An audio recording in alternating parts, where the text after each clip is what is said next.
Hello, it's Sunday, September 1st, 2024. God bless you wherever you may be. Welcome to Darkness is Falling, video number 354 in this series exposing the Jesuit Vatican shadow empire as the true cause of all revolutions, genocide, war, and deception for the last 500 years, and the one and only candidate for the fourth Iron Roman beast system described trampling and crushing the nations in the prophetic books of Daniel and Revelation. You'll find the links to William's website, darknessisfalling.com, and his video channel links and mine in the description box below. And hello, William. Good to be here with you in another video. How you been, brother? I've been good and been just toiling away, watching the news. Always got my eyes on the news. I'm glad to hear that you got a new place to live. That's really wonderful. For people who have been wondering about Joe and Shanna, they've just got a new place to live, and really pleased to hear that. Yeah, it's great. We just got settled in, so we're really excited about that.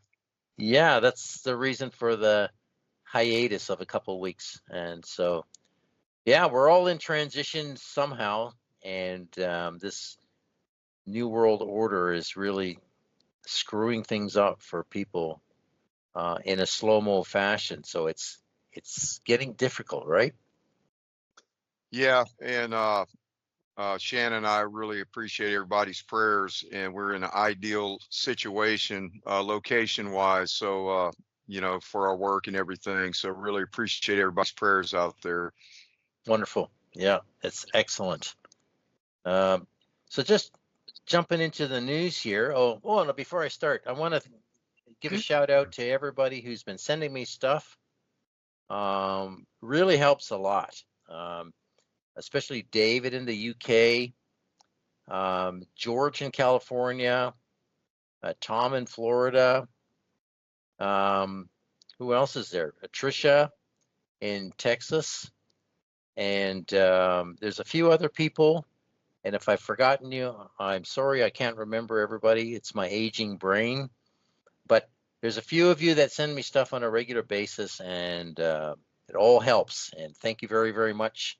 There's a limitation to what I can keep across, and I appreciate all the help. So thank you very, very much for that. God bless you. And I know that, as you're moving along and as you're uncovering all this stuff, you're going to be helping not only me, but many other people as well. Yeah, it's great.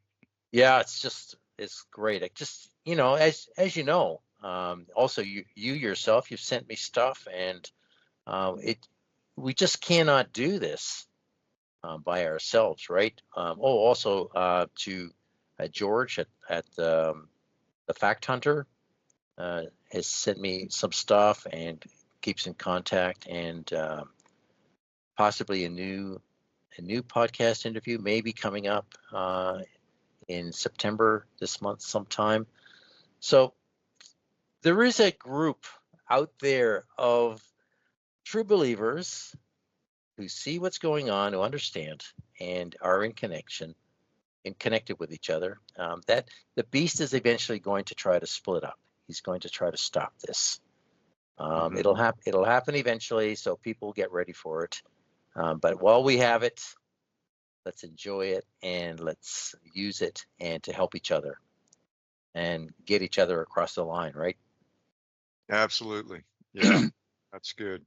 Yeah, so we've got a bit of news here, so I'm just going to quickly try to go through it, but I'm going to read this first. The outrage against oppression and injustice is growing online and socially everywhere. Online and socially means face-to-face in communities. Can you see it or sense it? Society is breaking down quickly. If you don't see this, then you simply are not paying attention. You are being deceived by a false reality. The rage and outrage is being vented everywhere against anything and anyone. People are complaining about everything. They're raging about things. They're angry, but it's too late. for most of them. They are mostly marked. They're raging against their imprisonment. They about being deceived, about being made ill. They're raging against their misfortune. They refuse to repent and continue to complain and rage. It's across all the video channels now. I see this. And that is what I see everywhere online. And it's increasing every day. The rage is increasing, but it's too late. These are people that are realizing that something's terribly wrong. They've been had, deceived, but they still refuse to repent. And that's exactly what the Bible says, right? Right. So if you haven't already noticed this, pay attention because it's going to increase. Yeah, the lawlessness is off the charts. It is. Yeah. And we're going to be talking about that in this video, right? It's part of, well, it's probably part of the topic of every video, the rising lawlessness, which the scripture says must happen. Did you know that North American airline companies are 35,000 pilots short of requirements at the present time? 30,000 in the, yeah, it's incredible. 30,000 in the USA and 5,000 in Canada. This is just North America.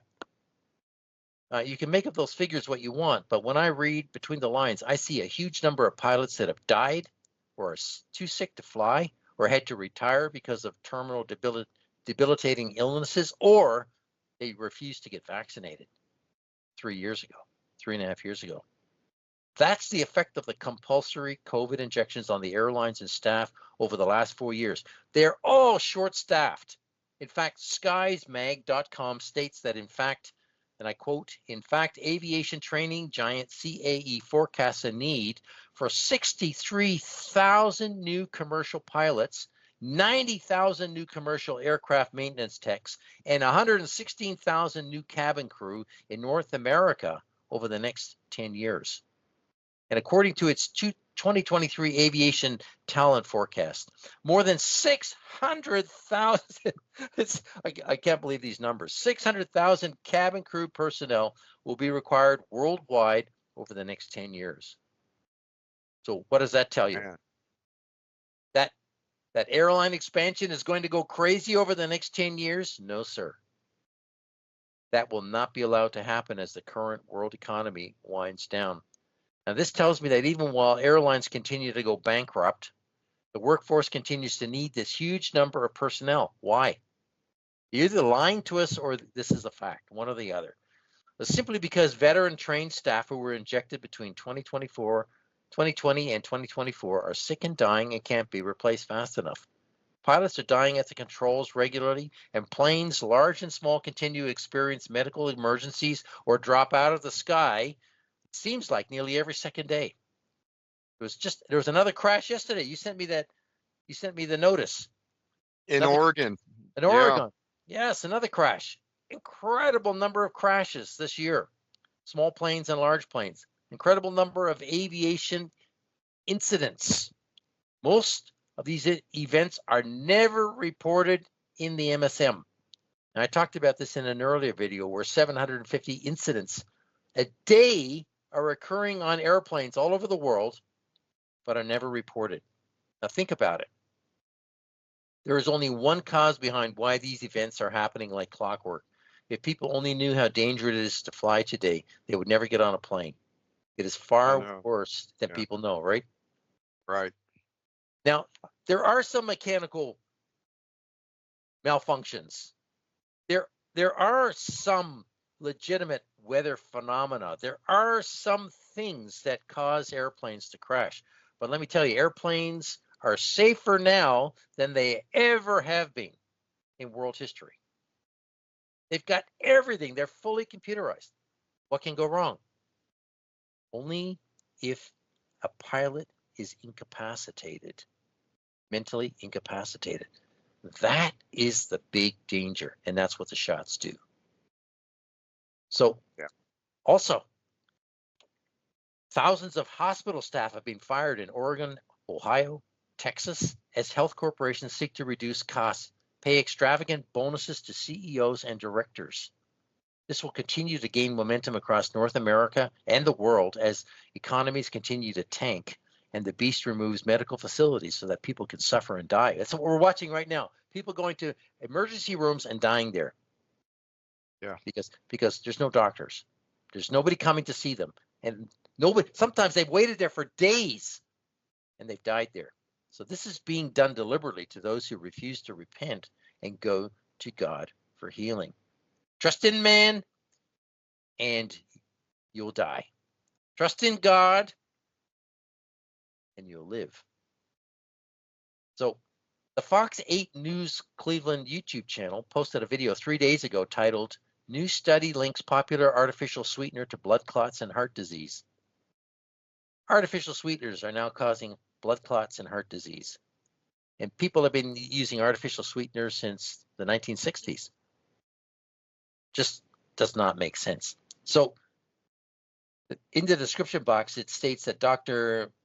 Mark Gillenov, chairman of the Department of Thoracic and Cardiovascular Surgery at the Cleveland Clinic, discusses new research that links the popular artificial sweetener erythritol, or erythritol, and the risk of cardiovascular events like heart attacks and strokes. So this is the craziness that's going on. So more and more things are being scapegoated for the tsunami of heart attacks, strokes, and cancers. Lack of sleep is being, I've seen these videos. Lack of sleep is being blamed. Intermittent fasting is being blamed. Exercise is being blamed. Exercise. COVID is being blamed. Niacin is being blamed. Stress is being blamed. Dental problems are being blamed. Red meat is being blamed. Depression is being blamed. Artificial sweeteners are being blamed. And apparently, after all these years of the great cholesterol scam, it is now not the blame. You can see how crazy the medical system is and how stupid these people really are. So apparently the popular weight loss drug Wegovy might reduce your risk according to the snake experts. It's all medical nonsense from doctors who are ignorant. There's even a video from a cardiologist titled, Why is Heart Attack a Common Occurrence in Young Adults Now? It's like, hello? So they've even invented new diseases like SCAD, S-C-A-D, for young women who have had heart attacks. It's now called SCAD. My advice is to stay clear of all trends and fashions and live a moderate life with all things in balance. This is what the Bible teaches, moderation in everything, right? Right. It means not eating too much pizza or ice cream or or anything that's adverse, right? Right. It actually means not eating too much of anything now. That's what it means, right? So where are the videos blaming a century of increased use of allopathic pills, potions, tests, and injections for every condition imaginable? Where are those videos warning about those things, right? Totally absent from the web nearly. So this is the canary in the coal mine, silenced by the toxic gases of Roman MSM propaganda. It's incredible. Have you noticed this? Oh, yeah. I mean, I can't get on YouTube without seeing this avalanche of videos of people venting and complaining, or videos that are blaming everything, heart attacks, the reason for heart attacks, on everything except the cause, right? Right. Yeah. It's incredible. So millions and millions of young people suddenly have heart conditions over the last 3 years, and it's called a mystery disease. That's what they're saying. It's a mystery disease. It's just striking young people dead. None of these, they're just dying suddenly. So none of these people see the connection to the shots, and they all run straight to the snake doctors when they have trouble, who then put them on even more dangerous medications. So we're living in a time of great darkness and ignorance. This is the new dark age where people know everything and yet know nothing. Right. It's incredible. It's amazing, yeah. So did you know that millions of people are now taking blood thinners and are having regular blood filtering or dialysis, and that many are having blood clots removed from blood veins and arteries regularly? That's a fact. Wow. Even John MacArthur, he's now had numerous heart surgeries to remove clots. Ah, okay. So I guess that means he's had the shots, right? So Sounds this is, like it. yeah, this is big business, and the doctors can't keep up, and apparently nobody knows the cause. It's not being reported. It beggars belief. So remember that AstraZeneca actually came out and admitted publicly over the last year that their mRNA vaccine causes heart attacks. Will people remember and avoid all mRNA vaccines or drugs? Nope. They are still injecting with them all over the world. People don't listen, and they certainly don't learn, and they will die in the millions wondering what happened because I'm too young to die, right? Hmm. They won't even get a time to, most of them won't even get time to think that. They'll just drop dead. And of course, they're finding the young people dead all over the place. Did you hear about the 60-year-old woman who died at work and At the wasn't found? bank? Yeah, Wasn't for found 4 for four days. days. Unbelievable. Yeah. Oh my goodness. She died from the shots sitting at her desk. Nobody knew she was there. Nobody checked on her. She just died, and nobody discovered her for 4 days Hmm. until a bad smell permeated everything. Yeah. Tons of TikTok influencers, YouTube influencers, our young influencers are dying in droves. It's incredible. It's incredible, and nobody sees what's behind it. Uh, the blindness Some, of this yeah. dark age is incredible. So Hmm. people stay clear of all pills, potions, tests, and injections, or you will pay the ultimate price. Drugs are pharmakia, and that is Satan's business. If you want to continue living, then stay clear of the snake medical cult and put your trust only in God for healing. And if you're having trouble exercising faith in God, and you really want to go to the snake doctors, I'm warning you here that you will pay the price at some point. Now, another article in the BBC posted August the 30th, 2024, titled Nearly 40,000 people died home alone in Japan this year. Report states, this is what it says, and I quote, almost 40,000 people died alone in their homes in Japan during the first half of 2024. A report Wow. by the country's police shows. Now, of that number, nearly 4,000 people were discovered more than a month after they died. And Mm. 130 bodies went unmissed for a year before they were found, according to the National Police Agency. So some of these may have died naturally because they were elderly, between 60 and 80, mostly. But the vast Uh-huh. majority were definitely killed by the shots because more than 85% of Japanese complied with injection. So Wow. it's a sad, sad story. Now, this is going on all over the world. We're just getting scattered reports from here and there when the MSM allows us to hear something. This is happening all over the world. Now, the article states Japan has long tried to counter its aging and declining population, but the shift is becoming hard for the country to manage. That's right. Last year, Prime Minister Fumio Kishida said his country is on the brink of not being able to function as a society because of its declining birth rate. Now, this is not just happening in Japan. This is happening all over the world. Countries are almost ceasing to be able to function as a society because there's no more children. Now, some of the neighboring countries with Japan are facing similar demographic challenges. South Korea and China are facing the same problem. More people are dying than are being born. And this is a sign of the end. And it's happening in many countries worldwide. Now, in another article titled First Lung Cancer Vaccine Trials Launch Powered by COVID mRNA Technology, was posted on Global News August 25th, 2024. We read this: the mRNA revolution continues. I'm quoting now from this article. Just a few years after mRNA vaccines proved their efficacy against COVID-19, scientists are now turning their attention to lung cancer. So we are now in the snake eating its tail of more mRNA injections to treat mRNA diseases. That's what's happening.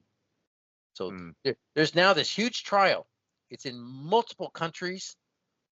I think it's thousands of people. And this is what they're doing now. So every treatment going forward, people, is going to be some kind of mRNA injection or pill or potion. Right. Yeah. And all caused by the original injections, right? So this is now the normal in medical intervention. Vaccine gene therapy injections for any disease that they can create with vaccines. It's just going to go get worse and worse and worse. We're going to go into a endless spiral of sickness, which we see now. I see it all around me in this apartment building I live in. People sick all the time. They've all had the shots. Virtually 98% of these people have had the shots. 3.5 years ago. So there's no going back.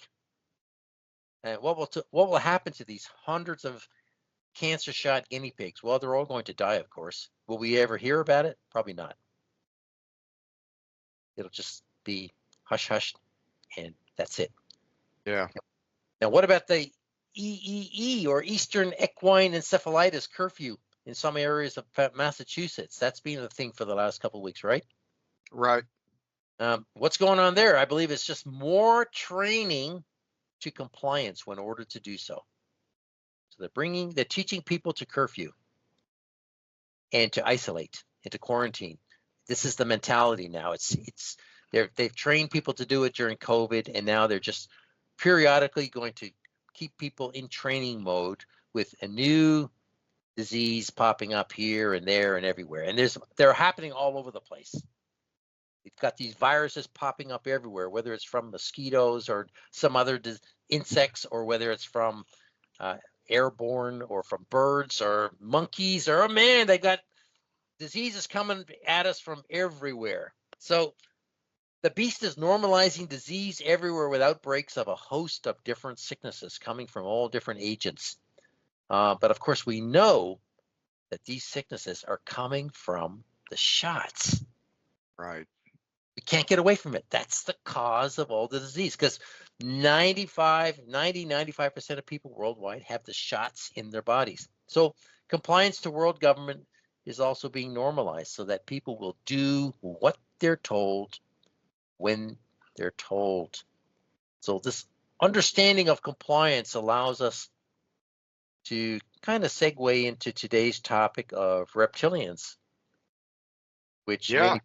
many people believe, as crazy as it seems, control the world government, right? Right. Yeah. It's a great topic. Didn't realize how far reaching this deception was. Whoa, Uh, it's huge. yeah, it is. And to my own shame, I even took the bait on that years back for a brief time. And uh, God brought me to my senses and pulled me out of that. You know, I shared a few videos, passed along a few videos on social media about the topic. That was about the extent of it. But Yep. yeah, yeah. So yeah, a good place to start would be to ask, where did the crazy idea of reptilians come from? All right. That's a good question. And before I answer that, I'm going to say, people, this is going to be another long video, I think. But hang in there, because I'm sure the content will be worthwhile for you. There's a revelation in here that is, you know, It's, it's yeah. worth it. So, okay, I'm going to read straight from an online encyclopedia article, which gives us a summary of where this idea originated. The article states, and I quote, Michael Barkun, professor of political science at Syracuse University, posits that the idea of a reptilian conspiracy originated in the fiction of Conan the Barbarian, created by Robert E. Howard in his story The Shadow Kingdom, published in Weird Tales in August 1929. 1929. That's 366. Good date to start this all off on, right? So Yeah. this story drew on theosophy, theosophical ideas of the lost worlds of Atlantis and Lemuria, particularly Helena Blavatsky's The Secret Doctrine, written in 1888, with its reference to dragon men who once had a mighty civilization on a Lemurian continent, unquote. So you can see here that many of the people that are involved in writing these stories are theosophists. They're Freemasons, right? That's how this stuff comes into the world, through these people who are channeling this stuff. Now, the article says Howard's serpent men were described as humanoids with human bodies and snake heads who were able to imitate humans at will and who lived in underground passages and used their shape-changing and mind control abilities to infiltrate humanity. Clark Ashton Smith used Howard's serpent men in his stories, as well as themes from H.P. Lovecraft, and he, Howard, and Lovecraft together laid the basis for the Cthulhu mythos, unquote. So you can see those same names come up going back to the 1930s, the writers, the movie makers, the actors, all the people, they're all Freemasons. They're all bringing this stuff into the world, right? Right. So the idea of reptilians living underground has given birth to endless fictions about a hollow earth and underground cities which do not exist in the flat earth truth. They don't exist, people. Mm-mm. There is no hollow earth. It's nonsense. Are there underground military facilities and underground tunnel systems at different places of the world? Yes, there is. But that is all they are. Do nefarious things happen there? I have no doubt. Can we prove this? No, we can't. We are not to engage in speculation about these fictional stories. There are no alien and reptilian creatures living underground in big cities from which they control human life on the surface. That is pure sci-fi nonsense. Now, in another article, I think it's another article, and I'm just going to quote here.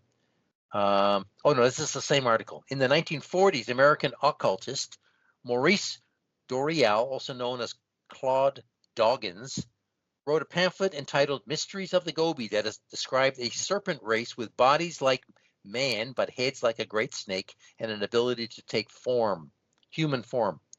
So these creatures also appeared in Doreal's poem, The Emerald Tablets. Have you heard a reference online to people talking about the Emerald Tablets? A lot of people No. a lot of people are involved in this fiction of the Emerald Tablets. And so this is where it comes up, right? 1940s. The Emerald Tablets appears, right, in which he referred to emerald tablets written by Thoth.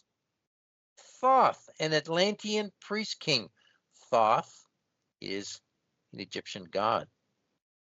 So Thoth, an Atlantean priest king. There's a reference to Atlantis. Now, Barkin asserts that in all likelihood, Doreal's ideas came from the Shadow Kingdom, and that in turn, the Emerald Tablets formed the basis for David Icke's book, Children of the Matrix. It's all connected. It all comes from the 1900s, and Madame Blavatsky, Helena Blavatsky's book, and ideas on Atlantis, Lemuria, and underground cities, and lost continents, and all this nonsense, right? Right. Man, that Helena Blavatsky, she was used greatly in the 20th century, wasn't she? Yes, absolutely. Yeah. Very, very key to understand where these ideas come from. So yeah, and this Go ahead. This reptilian, real quick, there was a lot of videos supporting this underground city nonsense that were helping to support the reptilian deception. So I don't know if I saw a lot of those. Yes. And it seemed, It's just been going on this has been going on for the last like 15 years, right? Yeah. huge social media surge with all this nonsense. And of course, Tartaria, the Yeah. Tartarian fiction fits in with all that. Mm-hmm.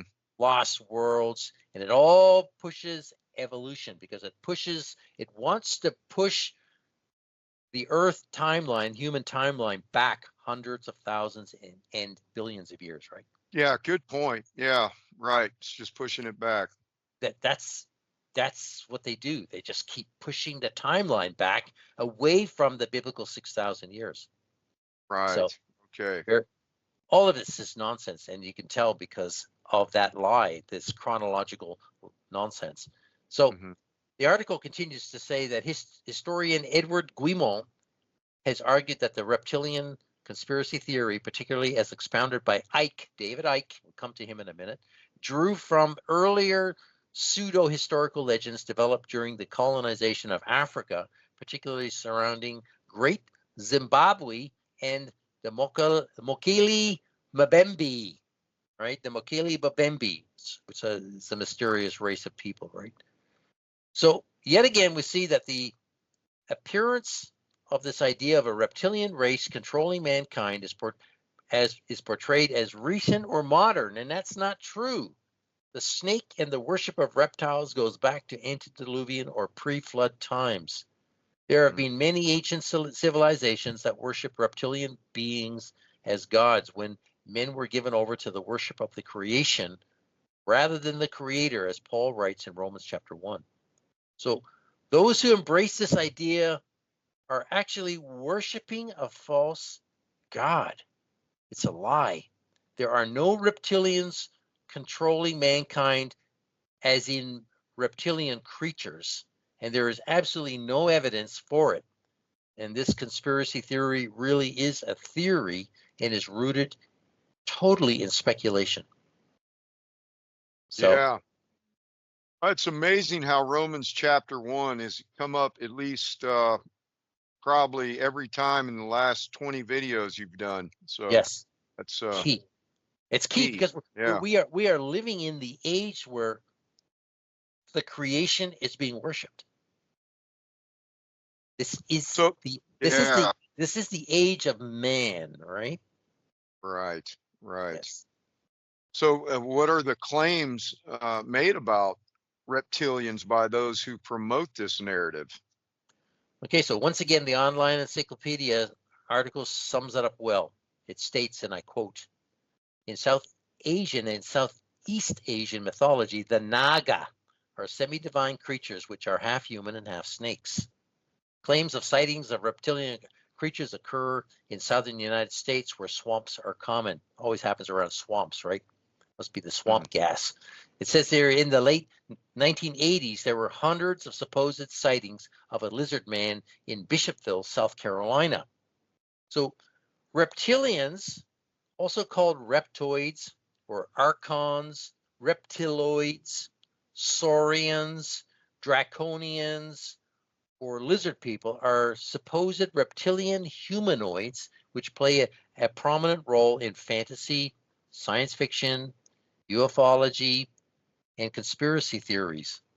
The idea of reptilians was popularized by David Icke, an anti Semitic conspiracy theorist who claims shape-shifting reptilian aliens control Earth by taking on human form and gaining political power to manipulate human societies. Icke has stated on multiple occasions that many world leaders are possessed by so-called reptilians. Some conspiracy theorists espousing the extraterrestrial hypothesis claim they either come from the Draco constellation or the Orion constellation or are allies with nefarious extraterrestrials from the Orion constellation. Others claim they are interdimensional. So we've got the extraterrestrial and we've got the interdimensional. Two different ways of looking at this. So others claim they are interdimensional, coming from another universe or dimension, unquote. So this is all foolish speculation for which there is no evidence whatsoever. Um, yeah. And here we see the name of David Icke popping up in the official online narrative, and we will be looking at this man and his involvement with the promotion of this idea worldwide over the last 20 years. It is Icke who has popularized the false idea that shape-shifting reptilian aliens control Earth by taking on human form and gaining political power to manipulate human societies. This is the man, David Icke. He's the source of this idea in recent times. He's the guy who's pushing it. He's the guy promoting this. The idea that political leaders are either reptilians or are possessed by reptilians runs concurrent with demonic possession and control. Now, there is some truth about the demonic possession and control. Right. That's got nothing to do with reptiles, right? Right. So the reptile narrative is yet another clever counterfeit or smokescreen by Satan. The origin of reptilians being either extraterrestrial or interdimensional, off-world or in-world, or interdimensional is important. The extraterrestrial origin keeps the space and alien fiction alive, and the interdimensional origin closely shadows the biblical teaching on demons from a spiritual dimension, right? So Right. either way, Satan and his minions can play around with this idea and create many variations on a theme, leading ultimately to deception, whichever way you go. So an obsession with reptiles and part reptilian and part human-like creatures is not biblical. It is akin to worshiping demons hiding behind the creature. I strongly warn you listening, if you're listening today and you've been involved in this and you've been caught up with the deception of the reptilians, do not do this. I warn you not to do this or fall into this trap, or do not continue on any longer because you are being deceived. So Yeah. let's have a look at a few pictures just to put words to the pictures, right? Right. And just to add, I guess laying the groundwork for David Icke and his deception of him pushing this agenda would kind of like he plagiarized from the television show V. Would you say that might be accurate? Yes, I think a lot of that figures into it, and I mentioned V later on with popular Okay. culture. So Yeah. it does. It's almost like they're like, see, it's on TV, so it must be true. It's just absolute nonsense. Mm-hmm. But there you go. Unless Okay. people see it on TV, they don't believe it. There we go. Excellent. Okay. Okay, so there people. There's David Icke evangelizing reptilians and reptilian world control, which is absolutely works in favor of the Jesuits because it's another smokescreen for them to hide behind. So this man is totally manipulated by a demonic spirit, and we'll look a little bit more at David Icke in a minute. But this man is a huge influencer for reptilians. He's probably it. He's number one. Yeah, I'd say so. Okay, let's have a look at the next. Okay, so this is a picture of a reptilian Jesus. This is how blasphemous this reptilian agenda has gotten. Can you just expand that picture a little bit, Joe? Sure. Some of these, that's good. Some of these pictures the files were fairly small. Okay, so this is a green reptilian Jesus figure that someone has invented. Some artist has invented, and you can see that he's holding lizards, and I think there's even a lizard on his head. You can see the tail there. This is demonic. Look at the eyes, the reptilian eyes. I mean, this is absolutely satanic. So this is where things go crazy because people can then actually claim that Jesus was a reptilian. It's absolutely nonsense. And this is the danger of this deception. Okay, let's have a look at the next one, Joe. All right, there's your typical reptilian hiding behind a human costume, right? a lot of this stuff was pushed on the internet over the last 15 years. Mm-hmm. People are absolutely enthralled with this fiction of reptilians. It's mysterious and it's sensational and it draws them in and it's a total deception. This is not occurring anywhere. There are no reptilians wearing human skin suits. In suits. Yeah. Yeah. It's absolute nonsense, people. Yeah. Uh, Wow. yeah, it's crazy. And I've seen this in many, many, many places. And of course, it's implied in a lot of movies. Yeah. Okay, let's have a look at the next one, Joe. Okay, you're gonna have to expand that one a little bit. That was a small file. Okay, there's a figure out of Doctor Who. There's a reptilian from the Doctor Who series, which went for decades. This is one of the reptilian figures. You can see that you can use your imagination and make any kind of reptilian creature that you want. You can make them look any way you want. And there's thousands of these pictures of what reptilians are supposed to look like, and yet nobody's ever seen one. And we have never seen a real photo of a real reptilian creature posing for a shot, for a selfie. Mm-hmm. So it's all nonsense. It's pure speculation. Okay, let's have a look at the next one, Joe. Oh, okay, that doesn't belong in there. Okay, not that picture. No. Okay. Maybe oh yeah, that's the one. Okay, that's great. Okay, just expand that a little bit. Okay, this is a book called okay, maybe too big. A little bit smaller. I just want people to be able to read the book. Okay, so the Reptilian Humanoids Among Us. This is a book written by Jeffrey Clark Lyon. The Lion. And this is the nonsense. And there's many books like this talking about something as if it's true when there's no proof whatsoever. There are no reptilian humanoids living amongst us, but we will look at who the real reptilians are shortly. Yeah. That's Thanks, good. Joe. I'm not sure if that's the last. Is that the last one? Yeah, that was the last one. Okay.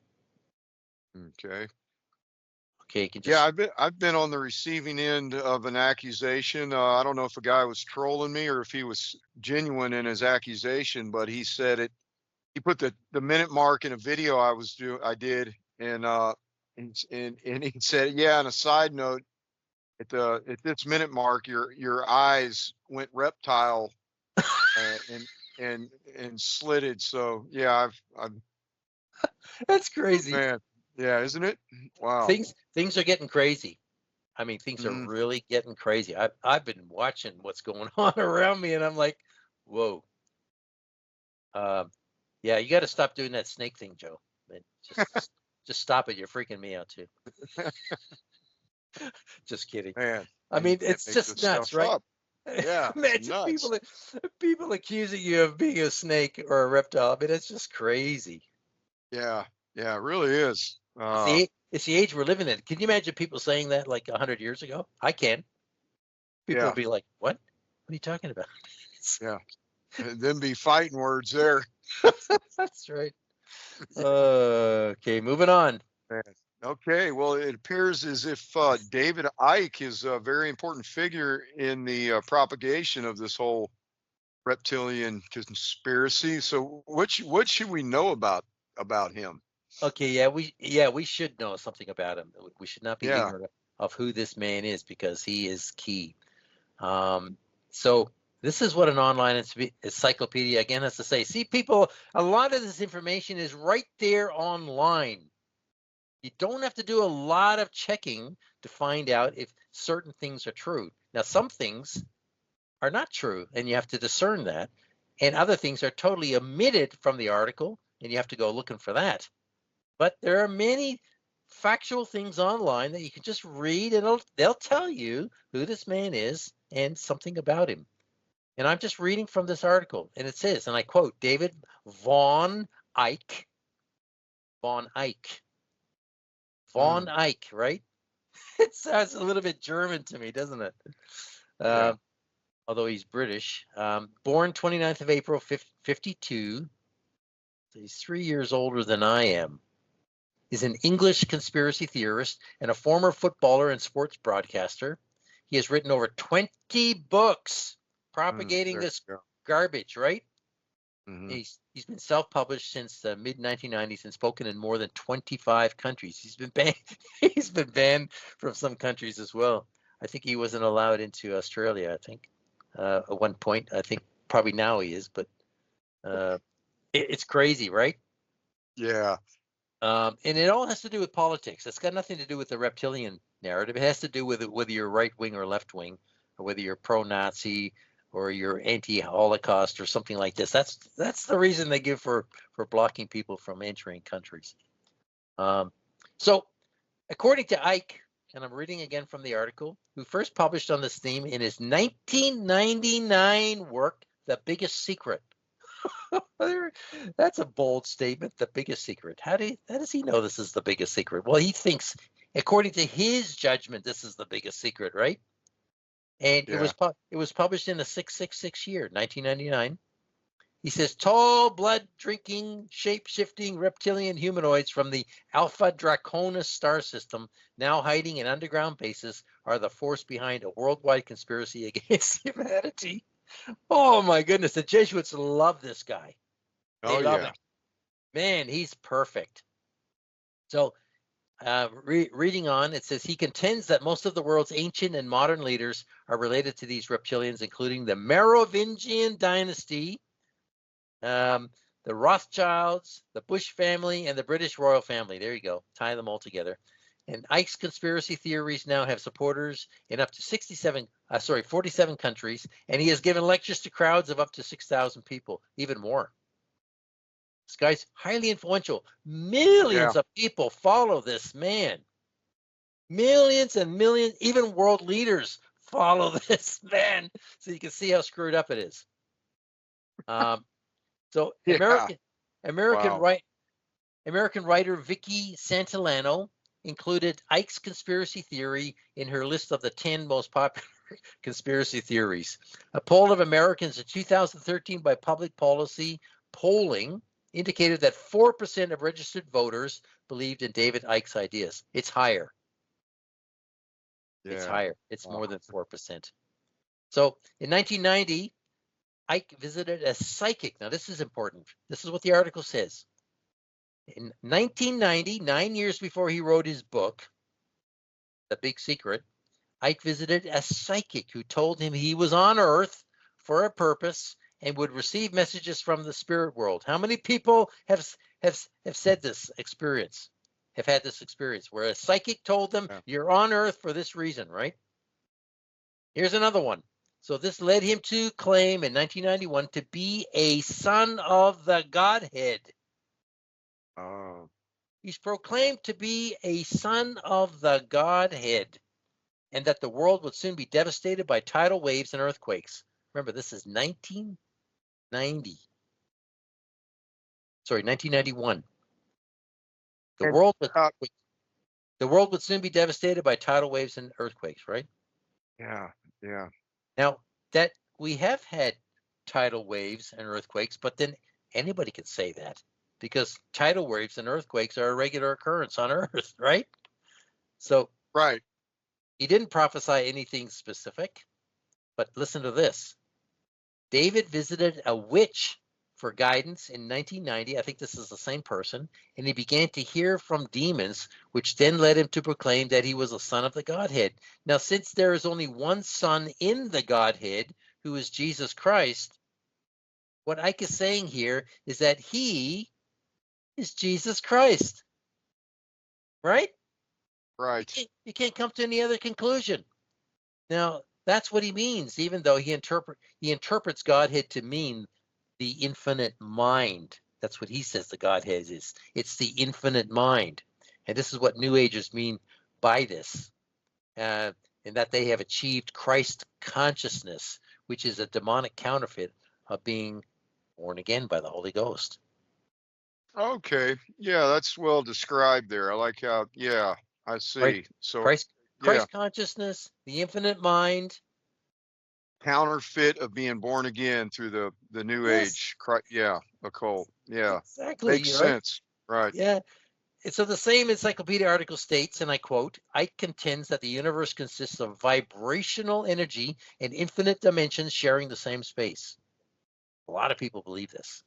Yeah. Infinite dimensions sharing the same space. This is the same word as the multiverse. Yeah. Right. This is the multiverse. That's what they're saying here. He claims that there is an interdimensional race of reptilian beings, the Archons or Anunnaki. How many times have you heard Archons or Anunnaki over the last 10 years? A lot. Endless. People believe this garbage. He says they have hijacked the earth. They've hijacked it. Further, a genetically modified human Archon hybrid race of reptilian shapeshifters, the Babylonian Brotherhood, or the Illuminati, or elite. How many times have we heard this? Manipulate events to keep humans in fear so that the Archons can feed off the resulting negative energy. And he claims that they are the same beings as the Anunnaki, deities from the Babylonian creation myth, the Enuma Elish, and the fallen angels or watchers who mated with human women in the biblical Apocrypha. So he's mixing it all together here and creating an antichrist story, an anti-biblical story that Yeah. it has no foundation in truth, right? Right. And that Archons and Anunnaki, that Timothy Alberino is a purporter. Yes. That Gen 6 ministry, real wicked, multiverse, Yep. collaborating with Tom Horn and that other guy that Yes. probably is a Jesuit. I think Yes. he passed away, or one of those guys passed away. But yeah, stay away from that Gen 6 ministry, Timothy Alberino. Wicked. Yeah, Tom Horn, his writing partner, was murdered. Okay. I think he realized the program and he wanted out, and they silenced him because I think he knew too much. And Tom Horn, I bet you, was instrumental in that. I can't prove that. Yeah. But he died mysteriously. So yeah, you're right. All these characters, and there's more. Oh yeah. There's more. Even what's his name? Who was pushing his seed ministry? Oh yeah. Yeah, the flat earther. Yeah, even he was talking about it. Yeah, I forget. Skiba, Rob Skiba. Rob Skiba, even he was talking about reptilians and archons and it's all crazy, crazy, crazy deception. Yeah, it's nonsense, right? Mm-hmm. So a lot of Christians, so-called Christians, believe this also.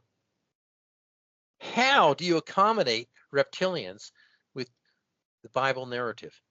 Yeah, you can't. You right. can't. And that's how far-reaching this reptilian deception is. It reaches all kind of different. See how many things it ties in with. It ties in with the space deception, Yeah, with the evolution, Big Bang deception, with the endless universe deception. It ties in with it all and validates it. Yeah. It validates those things, which are all false. Mm-hmm. So the reptilian story is important. So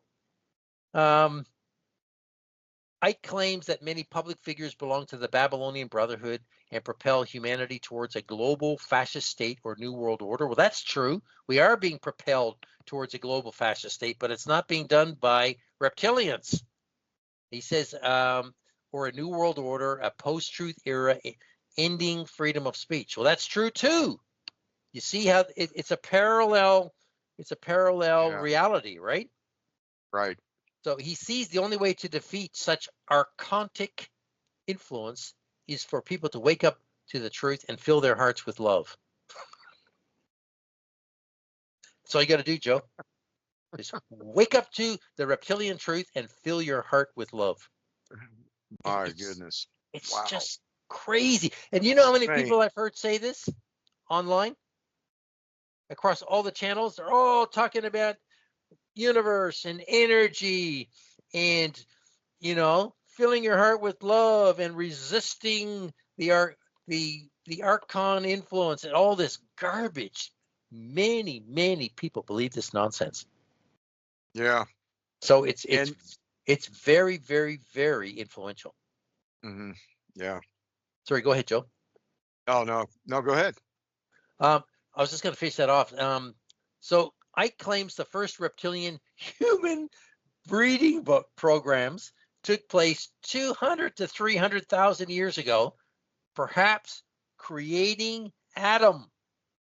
Oh, And, man. and the third breeding program, the latest, 7,000 years ago. He claims the hybrids of the third program, which are more Anunnaki than human, currently control the world. Where did he get this idea from? It's like 200 to 300,000 years ago. Where is the evidence for that? There is none. It's crazy, but the number of people that believe this without evidence is huge. Mm-hmm. Yeah. Unbelievable. Yeah, and hey, a lot of people that are influenced and following this, well, maybe not a lot, but there's a handful of people that are actually committing murders, killing family members, killing their kids, killing their brothers, killing people they think are corrupted with this reptilian seed. So this is a Yes, very serious deception. it is, Yeah, both spiritually and physically. yeah, It's absolutely. it's driving people to fear based on zero evidence and killing people based on suspicion alone. Yeah, horrible. And It's so yeah. bad. And I know I have at least one person on my Facebook friends list that's a professing brother that it believes in shapeshifters, and he believes they're actually following him around. So I I hopefully he'll hopefully I, he'll de- be watching this video. I delete him off Facebook because he'll be Yeah, posting all kinds of stuff on there and corrupting other people. yeah, I know you yeah. can't keep a Facebook feed clean. It's impossible. Right. Cannot. You just can't. Yeah. But you can control it to some degree. I go through regularly and I just delete the stuff that is just not good at all. Really bad. Yeah. Yeah. Uh, the minor stuff that is not deceiving people, I just leave it alone. But otherwise, I'd have to delete everybody. But almost. So yeah, it's difficult. That's Facebook is not an evangelistic tool, really, No. because most people that you originally friended probably weren't Christians anyways, right? You're just joined together by a common interest or something like that. Yeah. Yeah. Well, So it's yeah. yeah, you can't boot everybody off of Facebook. Otherwise, a Facebook feed. Otherwise, they will never ever see your posts.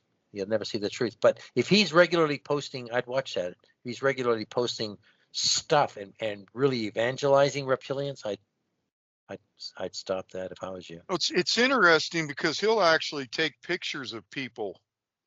And you know how a photo image will, if a person's head's moving in a photo image, it'll distort the eyes a little bit, or it'll Yes, distort the shape of the face. yes. So he's actually clicking people with his camera and then posting the picture and then saying, look, see here, you can see the so he seems reasonable in a lot of other, he seems pretty sound, but he's embraced this narrative, and it's really wreaking havoc in his uh I would say in his walk. yeah, it will. It'll actually lead him away from the It truth. will, the truth. Yeah, yeah. You cannot embrace reptilians and the pure Bible narrative. You cannot. They do not go No, together. they do not at all. It's Yeah. one or the other. So yeah, but I'd keep an eye on that. So it seems that David Icke has incorporated a whole range of ideas from the past and present together into a synthesis to form a system of philosophy resembling a religion. So that would be right. Yes. Yeah. Yeah, it Hmm. is. It's a It's a religion. religion. It's a religion. Yeah. That is basically Ike's philosophy in a nutshell. It's a new old religion. By Hmm. promoting this, he's actually promoting the worship the snake.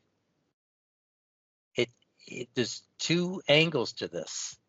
People will say, no, he's not. He's just making people aware. No, the more you follow this and believe it, the more you are actually believing in the snake people and the chief of the snake people, who is Satan himself. Satan. That's how it works. It has to go somewhere, right? Yeah, exactly. Right. And if it doesn't go to the Lord Jesus, it's going to go to the prince of this world. That's just how it works. So you don't want to put your attention on this at all.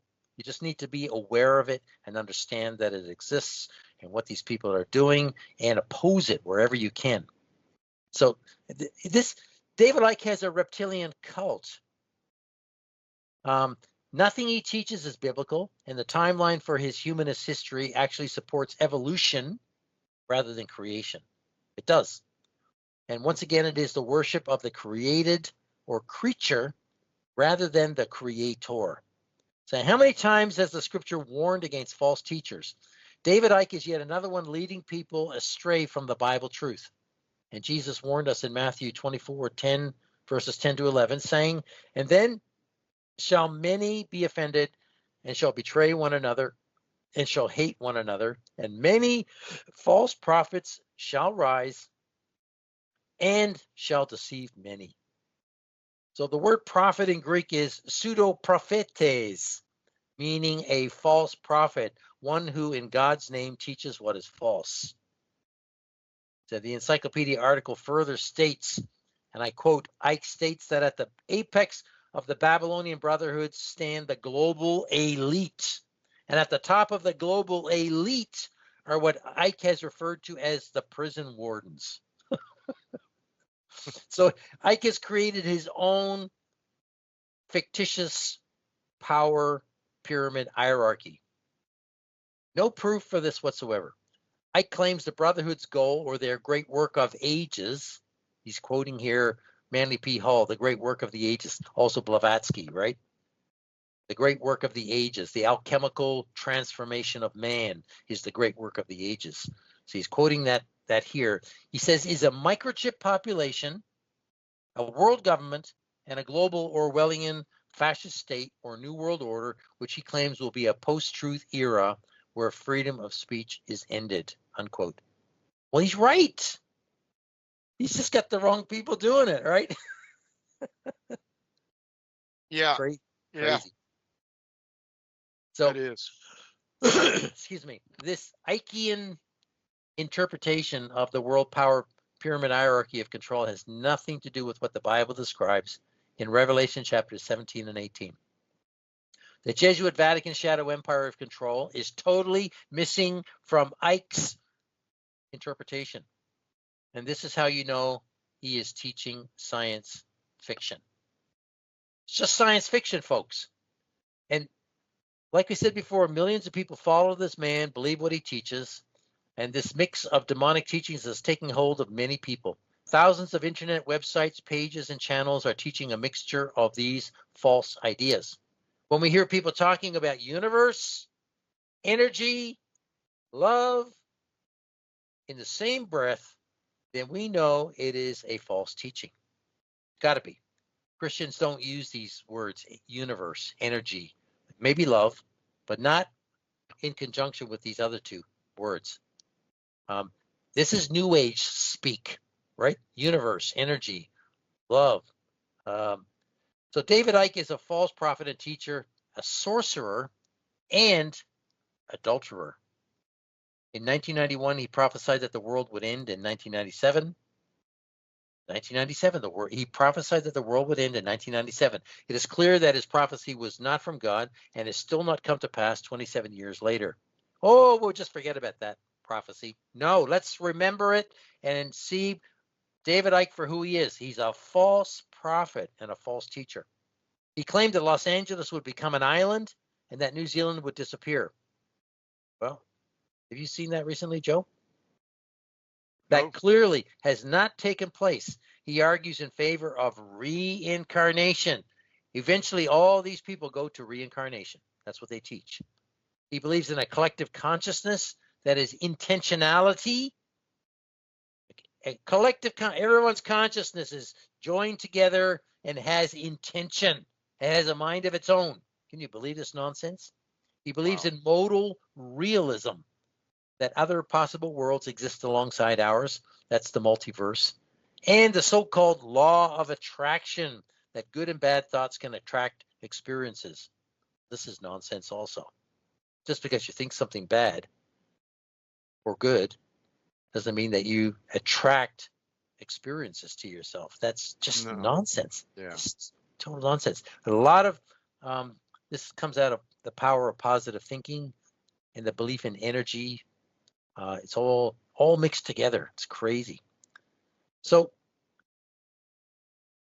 that online encyclopedia article about David Icke, which is quite lengthy, and you can go there yourself, people, and read it, states about the reception of David Icke's ideas. And I quote, "The interest in Icke's conspiracy theories is widespread and is cut across political, economic, and religious divides. His audiences hold a wide range of beliefs, uniting individuals." So his teaching unites individuals, left and right wing groups, New Agers, ufologists, Christian patriot movement. Take note of that. Neo-Nazi group, Combat 18. These people are united by his reptilian teachings. So Icke's work is representative of a major global countercultural trend. An American novelist, Alice Walker, is an admirer of Icke's writings, along with comedian Russell Brand. I've warned about Russell Brand. This man is wicked. Mm-hmm. Yeah. Posing as a good guy, right? Musician Mick Mm-hmm. Fleetwood from Fleetwood Mac. Icke has emerged as a professional conspiracy theorist within a global counterculture movement that combines New World Order conspiracism, the Truther movement, and anti-globalization with an extraterrestrial conspiracist subculture, unquote. Yeah, real quick, that false street preacher, Masonic Mason Reuben Israel was on the Russell Brand show when he Oh, was first he? started his show. Yeah, yeah, You yeah, and that see how these guys are all connected? all connected. Yeah. They don't have a problem with each other because they have this common philosophies which they share, Mm-hmm. and it's all like just get along, go along to get along, right? Well, we don't Yep. talk about that. We don't talk about that. Let's just focus on our commonality. No, we don't just focus on commonality. We are exposing the heresies. That's Mm-hmm. what we're supposed to do, right? Right. So Yeah. Exactly. a lot of people and very influential people are following David Icke and propagating also what he teaches and what he believes. So Icke's other ideas together, they all form a cohesive narrative that has proven to be very, very convincing for many. The Jesuits are constantly creating fictional enemies for people. That's what they do. They create fictional enemies for people in order to keep people living in fear and fighting each other. Does that sound like the Jesuits are the reptiles? Ah, there you go. Yeah, it does. So the false reptilian enemy is just another enemy and smokescreen hiding the real enemy, which is the Jesuits and their cohorts, right? Yeah, so you get this dual shadow. You get the demons get to hide behind the reptiles. The Jesuits are hiding behind the reptiles, and Yes. it's working out great for both of them. Yes. So you've got this again, you've got the babushka doll, the multi-layered babushka Yeah, doll, and the Jesuits hiding in the middle behind all these smoke screens, including the reptilian smoke screen. yeah. Wow. Oh, It's crazy. yeah, really is. So it seems like the reptilians are the perfect cover up for the truth and serve as the metaphor for the Jesuit order itself. Uh, so yeah, that's obviously true. Yeah, That's that's correct. Um, yeah, so yes, but there's more. There's so much more, right? yeah. That's always the case. Yes, with the Jesuits, it's always the case. There's more. So The reptilian as alien conspiracy is a perfect cover-up and distraction, get this, for the transgender, transsexual, transhumanist movement, which now Okay. overlaps and is in synchrony. They're in synchrony with each other. They overlap. They're in synchrony. So the real aliens, get this, people, whoever's listening, the real aliens are the transhuman people that are now walking amongst us everywhere. They're the ones wearing the human skins. Mm-hmm. Mm-hmm. Transhumans, transsexuals, transgender. These are the people that are the reptilians. They are the real reptilians. So whether a sexual transhuman or a technological transhuman, what difference does it make? Right. Wow. Yeah. What difference does it make? If you're transsexual and you're genetically modified, you're the perfect reptilian, right? Mm-hmm. If you're one or the other or both, you are a reptile. You're a reptilian. That's who you are, because you're deceiving people by who you are, because you're hiding behind a facade that is not true. Yeah, So so the reptiles are the smoke screen, the metaphor for the gender inverted tranny deceivers that are amongst us bingo. in powerful positions and influence of political celebrities and Yes. wow, All yeah, the elites. All the all the elites. elites. The ones who have their hands on the controls under the Jesuits. They're all transsexuals. They're all sodomites. Now this is going to be and you know you can't get away from this topic over the since I've been following your ministry and been a part of it. That's right. This it it comes up, the topic comes up, and then you think, oh, okay, well, you know, then you move on, but it keeps coming back. It's come back Yes. periodically about every 6, 7, 8 months. So Yes. this is what this is pointing to. So people Yes. really need to get a hold of this, and it might be hard for you to understand this because it almost seems like more of a conspiracy than the lizard people in a Yes. sense. But Yes. then when you know how they're doing this, when they're inverting these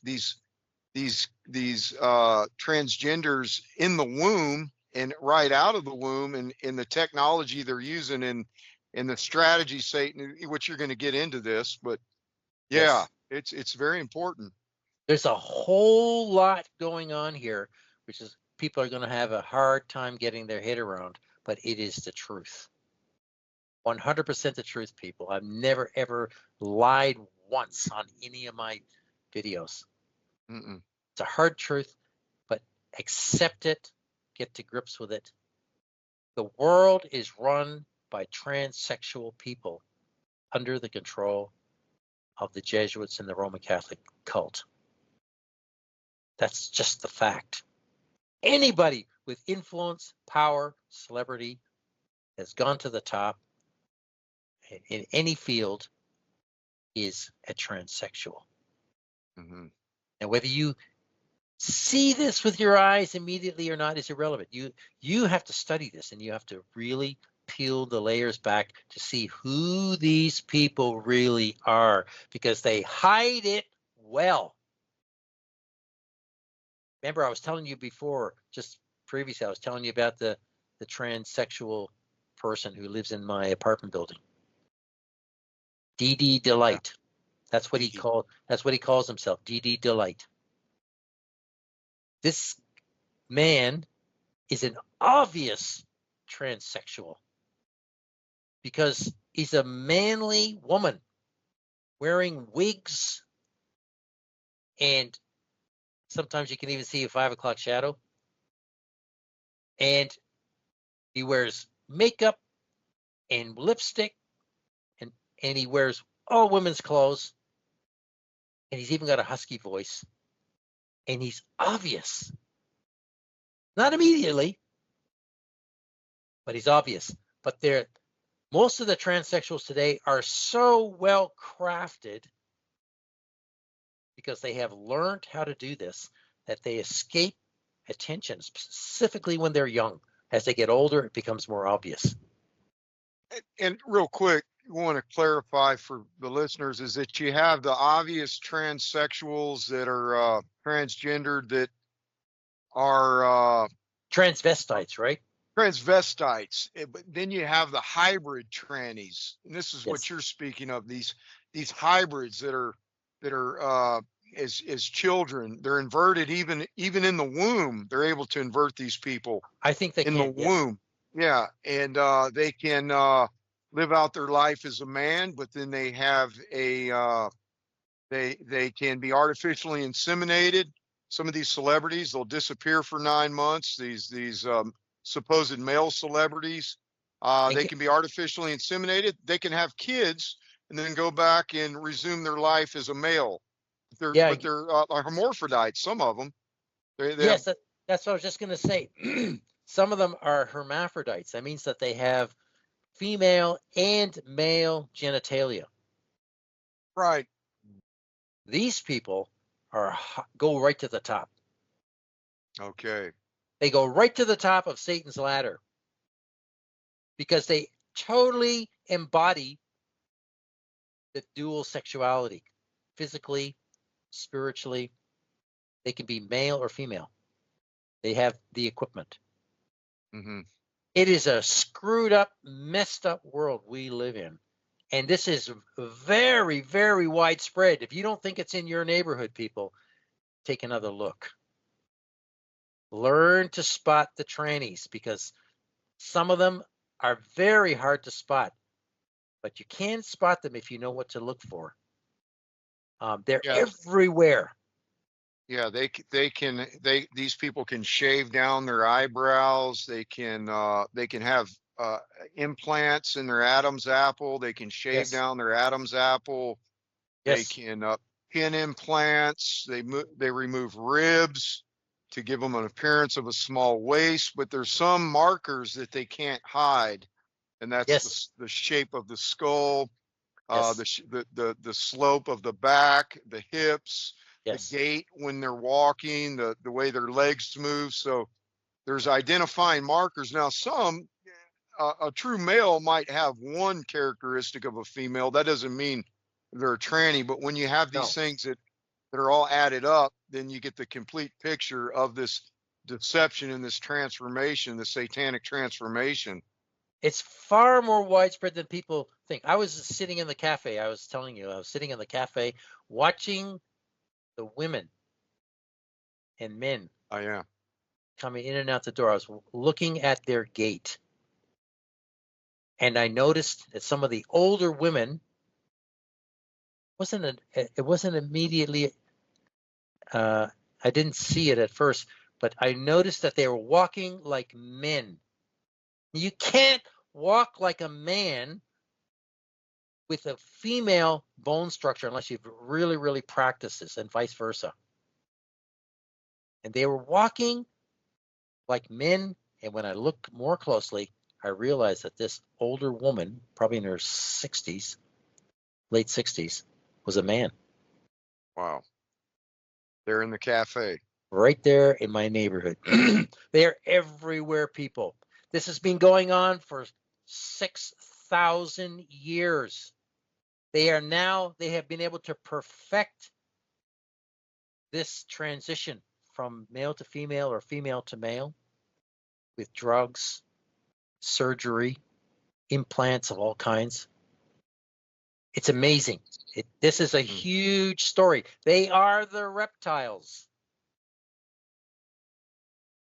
And Satan is 100% promoting this and has been for a long, long time. This is huge. This is far bigger than what I thought before. And this is the video in which to reveal this and talk about this. So, And the Baphomet, dual gender deity, right? yes, exactly. The Baphomet that symbol appeared in the 19th century. But it totally represents what humanity was about to become under the Jesuits. Mm-hmm. So it's about becoming transhuman, transsexual. Now, one example, clear example of a hermaphrodite is Lady Gaga. Yeah. She has admitted that she is a hermaphrodite. She is both male and female. That Yeah. is why she is so famous. Totally possessed and demonized. Now, could this person have been rectified at birth? Yes. But that's not what they want. They want to be both sexes at one time in the one body. Because their God, Satan, embodies androgyny, absolute androgyny, Yeah. and demands that his followers, his servants, be androgynous, be hermaphrodites, be transsexual. That's the demon. That's the satanic pact for fame and fortune. It's And huge, Joe. that's the secret, you know, when they put their finger over their mouth with the Yes, silence, that's it. uh, that's what it is, right? Don't tell. Don't say. Don't speak about it. Or I know, but you don't. Mm-hmm. See. So again, whether a sexual transhuman or technological transhuman with the shots, what difference does it make? They are both gradually morphing mankind into something that is the opposite of what God created. We are watching Satan's biosynthetic, bisexual creation rise as God's biological, heterosexual creation falls. That's what we're Oh, watching. yeah. That's We're worth living. repeating. Yeah, I'll say it again. We are watching Satan's biosynthetic, bisexual creation rise as God's biological, heterosexual creation falls. Wow. That's the age we're living in, Joe. That's We're that's living true. right at the Yeah. end of this. So this is what we see happening all around us if we have eyes to see and ears to hear. This truth cannot be repeated enough. And I'll be talking more about this in more video messages going forward. So the big effect of the reptilian narrative is the us and them mentality, fostering fear, division, and even racism. And we know there is no such thing as racism because there's only one race of Only one man, right? race. so, Yeah. so racism is, anybody uses the word racism is stupid because they haven't even Yeah. realized there is no such thing as racism. Different color skin does not make you a different race. You are just human. Or to use the word, you are a person. You are a man or a woman made in God's image. That's it. No matter what you look like. So It's good. reptilians are also a metaphor for demons. They're a metaphor for the fake Jews. They're a metaphor for aliens. They're a metaphor for the elites. They're a metaphor for sodomite transgender men and women. And they're a metaphor for the unknown enemy. So this narrative is very popular with Satan for a reason. He can propagate many fictional enemies with it and deceive many people by it. Mm. Yeah. It's huge. Certainly is. Wow. So can we talk about reptilians in popular culture for a bit? Is there any basis in the Bible for this teaching? Right. Yeah. And, we've already touched on this a little bit. We've already Right. mentioned how the big starting point for the reptilian concept in modern society was in 1929 with the appearance of Conan the Barbarian, which they made a Hollywood movie out of, based on the dragon men of the mythological continent of Lemuria, cited in Helena Blavatsky's book, The Secret Doctrine, published in 1888. So this is all fantasy, pure speculation. None of this is factual, like I said before. So these two references are where all this 20th century nonsense comes from. Repeat mention of reptilian characters in comic books, TV, And movies over the next 125 years, including the internet, has completely mind controlled masses of people into believing the fiction is actually real. So now can you understand why Paul warns against engaging in speculation? And I've said this in many, many video messages. Do not engage in speculation, right? Right. In 2 Timothy 2:23, Paul commands us, but foolish and unlearned questions avoid. Unlearned questions. Are reptilians real? No. Unlearned questions avoid, knowing that they do gender strifes. All kind of problems. Other words for unlearned questions are foolish speculation, foolish disputes, ignorant arguments, stupid arguments, and ignorant controversies. And we should get God's meaning, right? Right. So if we look at Greek mythology, maybe the most famous character is that of the Gorgon sisters, of which Medusa is the most famous, all of whom had a head full of writhing snakes instead of hair. Snakes. One look at them and you are turned to stone. Medusa figures heavily into this modern reptilian obsession, along with many other mythological stories from world cultures. Snakes are referenced all through pagan world cultures, from Leviathan in the book of Job, which people think was a big snake, and I don't believe that, to Naga, the sea serpent with a human head, along with many other mythological reptile-like figures. So the Vatican itself, which you reminded me of last night, is built on the Vaticanus Hill, which in Latin means the hill of the divining serpent, formerly a pagan temple glorifying Satan. So this site was given to Pope Sylvester by Emperor Constantine to build a temple for worship, which became the first St. Peter's Basilica. Why that site? Why did Constantine say, Sylvester, you can have that one there? Why that one? Well, we know why.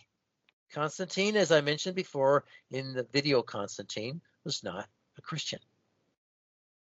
They all worship the snake. He said, here, put your temple on that hill, the hill of the divining serpent. Wow. And Sylvester said, okay, because he was also snaky, right? The first pope. So that basilica, built in the 4th century, was replaced by the current St. Peter's Temple between 1506 and 1626. It took them a while to build it.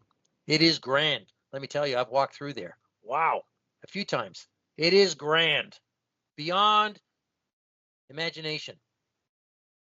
So do Ike's reptilian promoters talk about the snake temple in Rome? No. They ignore this completely when it is sitting right under their noses and is clearly the home of the reptilians. It's the hill of the snake, right? Right. So yeah. Do these same people talk about the medical snake cult that has the caduceus of Hermes as its emblem, the staff with the snake crawling up it? It's in plain sight everywhere. No, they ignore this too. Yeah. Snakes everywhere in plain sight, but they want something even more esoteric, secret, covert, to feast their vacuous, snaky imaginations on, right? So how many people have been sacrificed by the snake cults of all ages? The numbers are beyond comprehension, right? Wow. Does Ike do any research here? No, he'd rather speculate on things for which there is no evidence and which can't be proven. He'd rather talk about reptilians who drink blood. Well, they do drink blood, but they're not reptilians. Does he want to talk about all the sacrifices, human sacrifice? No, let's not talk about that. Let's just talk about reptilian creatures that like drinking human blood. Incredible ignorance and distraction and deception, right? Wicked. Yeah. So in modern times, the first reptilian creature movie was with mass impact in the 20th century was The Creature from the Black Lagoon, released in 1954. There's your 66 year, 166, 1954. This is exactly the same year as the first Godzilla movie is released in Japan. Coincidence? No, sir. the year 1954, like I said, is a 66 year in numerology. Then Jason and the Argonauts was released in 1963. Oh my goodness. There's another 366 year. And that contained a number of Greek mythological characters that had to be fought, including the Hydra, a dragon and snake-like creature with many necks and heads. So this was very clever promotion of reptilian creatures. Mhm. And did you know that the Jesuit media has created 38 Godzilla movies since the 1950s? Why is No, that? I didn't know that. And why is that? 38 Godzilla movies. Do you think of any other movie, any other creature, or any other movie that's had 38 takes of it? No, no. 38 movies. But now that you're saying this, I remember when I was 9 years old and Conan the Barbarian came out. I think it was 1982, Right. 83. So I was 9 or 10. I remember watching that part of as a kid, watching James Earl Jones shapeshift into the lizard real quick. It happened quick in the scene. There you go. It was the first time I ever heard, saw, or that image was implanted in my mind as Yes. a shapeshifter. I didn't understand what was going on, but the guy, I remember, well, he's half snake, he's a Yes. half lizard. See, Exactly. Yeah. you're Wow. being programmed. You're being programmed as a kid. Exactly. Wow. Yeah. It's very powerful, this TV programming. So, generational imprinting of the mind with reptiles. That's what Godzilla is all about. They just keep making new Godzilla movies every 5 years, every 10 years. Yeah. They put it on TV, in the movies, and everybody gets imprinted with this reptilian monster, right? So, starting in 1967, we see the first episode of Star Trek with a reptilian alien named the Gorn. Reptilian aliens would continue to appear at regular intervals in Star Trek over the next 40 years. Just coincidence? No, sir. Reptilian mind programming. This is all happening at the same time as the Godzilla movies, right? It's the same space of time from the 50s through to the 2010s. Godzilla just keeps reappearing, along with new Star Trek movies with reptiles in them. So in 1988, we see the release of a movie by John Carpenter called They Live. This isn't specifically about reptilians, but it promotes the idea of aliens hiding in plain sight in human form, right? Very, very influential movie, They Live. It's a cult B-grade movie, but had big impact on a lot of people. So the only way they can be seen in this movie is with a special pair of sunglasses. That's kind of a joke on us. So this movie primed people mentally with fear and the suspicion that aliens could be living next door. And how would we know, right? I think Hollywood's even produced movies about the alien living next door. I mean, this stuff is being programmed heavily into people's minds their whole lifetime. So many movies promote the same fear and suspicion of neighbors, which fractures trusting relationships between people in communities. People start to become suspicious of who's living next door for no reason at all, simply because a movie showed a neighbor was an alien, right? This is another reason for the rise in communitarianism in North America and worldwide. Okay. Suspicion, distrust of your neighbor because they might be an alien or an agent or a reptile or whatever. And like you said before, people are killing each other because they're suspicious of their neighbors or family have become reptiles, right? Mm-hmm. Right. Absolutely crazy. So I looked at the encyclopedia page on dragons, which lists all the appearances of dragons in movies, anime features, cartoons, and animations. And there are too many to count. I wasn't willing to count them.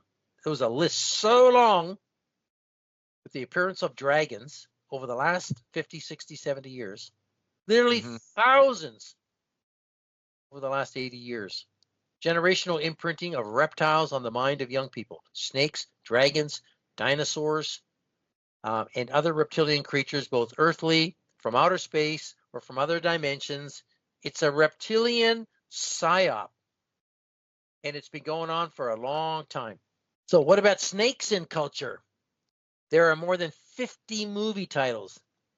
Not as many as dragons, but snake scenes in movies are regularly added into movies. There must be thousands of them. And why? Once again, it's mental programming. Satan keeps people comfortable and focused on reptiles, and thus with Satan himself, Yeah. the dragon, right?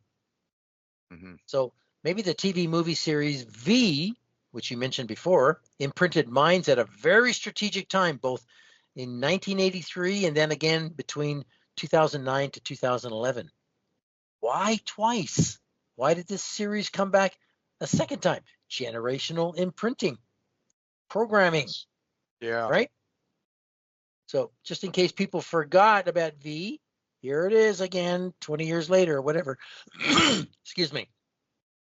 So then 1 year later, after 2011, in 2012, we see the introduction of the lizard in The Amazing Spider-Man.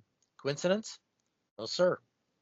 Just as I showed in video number 351 titled Constantine, there is a regular imprinting or programming of the masses with very specific satanic ideas. A documentary titled Lizard People, The Truth About Reptilians was released in 2022, 2 years ago. And then only 2 years later, this year, another documentary titled Reptilians is released. Coincidence? Yet again, no way. So Satan disguised as a serpent deceived Eve in the garden, and he is here now deceiving the masses with his reptilian lies.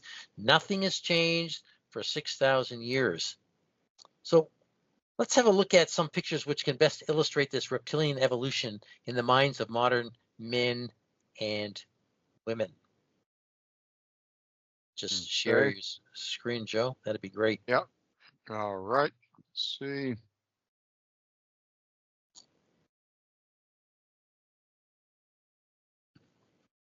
Okay, so these are a list of pictures of reptilians in ancient and pop culture. There's a few pictures here. We'll run through them fairly quickly. Just want everybody to see. There's Hermes, the Greek god Hermes with his caduceus. He's holding his staff with the wings at the top and the writhing snakes climbing up the staff. And this is now the symbol of the snake medical cult today, run by the Interesting. run by the Jesuits, right? So Right. that's really important because you got your snakes in there. Let's have a look at the next one. Okay. I don't know if I change. Can you see that? Yes, yep, that's good. Okay.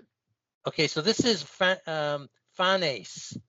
This is a representation of a primordial god, the first one to come out of the egg, which is the source of the universe. This is what these ancients believe. This is what the Jesuits believe. They're not Catholic.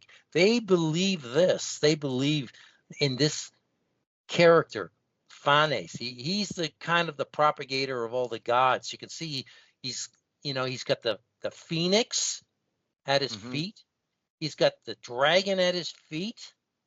He's got a snake writhing around and up his body. He's got a winged helmet, 3 faces. He's got the crescent moon on one face. The sun is this is Hermes. This is like an alchemical representation of the gold, silver, and Mercury. The sun, Oh. the moon, and Mercury. This is what this represents. You can see that there's a goat head coming out of the side of his chest. Yeah. He's got the spear in one hand. The spear is very significant in occult symbology, and then he's got the wing. It's usually a winged orb in his other hand, just a set I of see. wings. So this is a very, very important combination. You can see the astrological chart. Zodiac, yeah, Yes, around it. and you I can see and you that. and you can see that it's in the shape of an egg.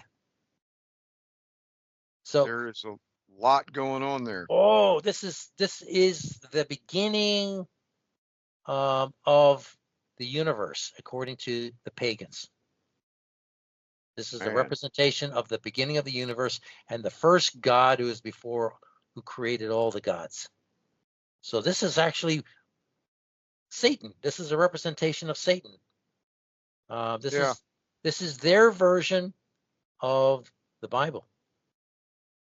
So mm, screwed up, but you can see all the snake-like creatures in that are involved with this first God, who is Satan.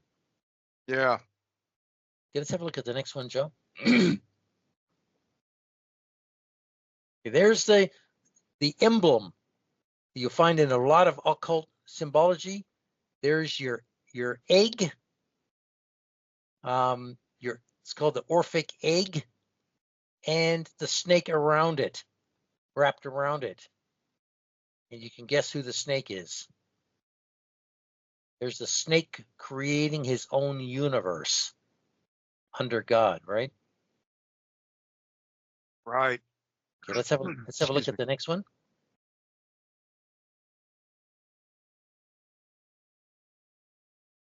Okay, there's Medusa. There's a very graphic fanboy type art depiction of Medusa, one of the Man, Gorgon sisters. Pretty ugly, and it's got a lot of drama there. I thought I'd just throw that in, just in case yeah, that's a good one. anybody was going to sleep with what we were talking about. That'll just kind of shake them up a little bit. Yeah. Imagine that coming out of your dreams. My goodness, that is Waking up. freaky. Yeah, sure is. Look at all the snakes Okay, on the head, right? right. Okay, this is this is the goddess Echidna. Her name was Echidna, which is an animal in Australia with lots of little spikes all over its body. It's like a type of porcupine. But this Mhm. goddess is called Echidna, and you can see that she has snake legs, No, 2 snake legs. So this is this incredible demonic pagan mythological mixing of humans and creatures, like hybrids, yeah, right? Yeah. right. That's Satan's strategy, right? Yes. Mixing. Okay, let's have a look at the next one. I don't know where that sculpture is, but man, just about says it all. Yeah, Okay, this is Asclepius. This is a I don't know whether Asclepius is real or a fiction. I believe he's a real character, believed to be the inventor of modern medicine. You can see he's got the snake climbing up his staff. The snake is involved with everything. We know the serpent represents Satan, so this is how we can see the thread running right through history. This is ancient Greek. hmm, Okay, let's have a look at the next one, Joe.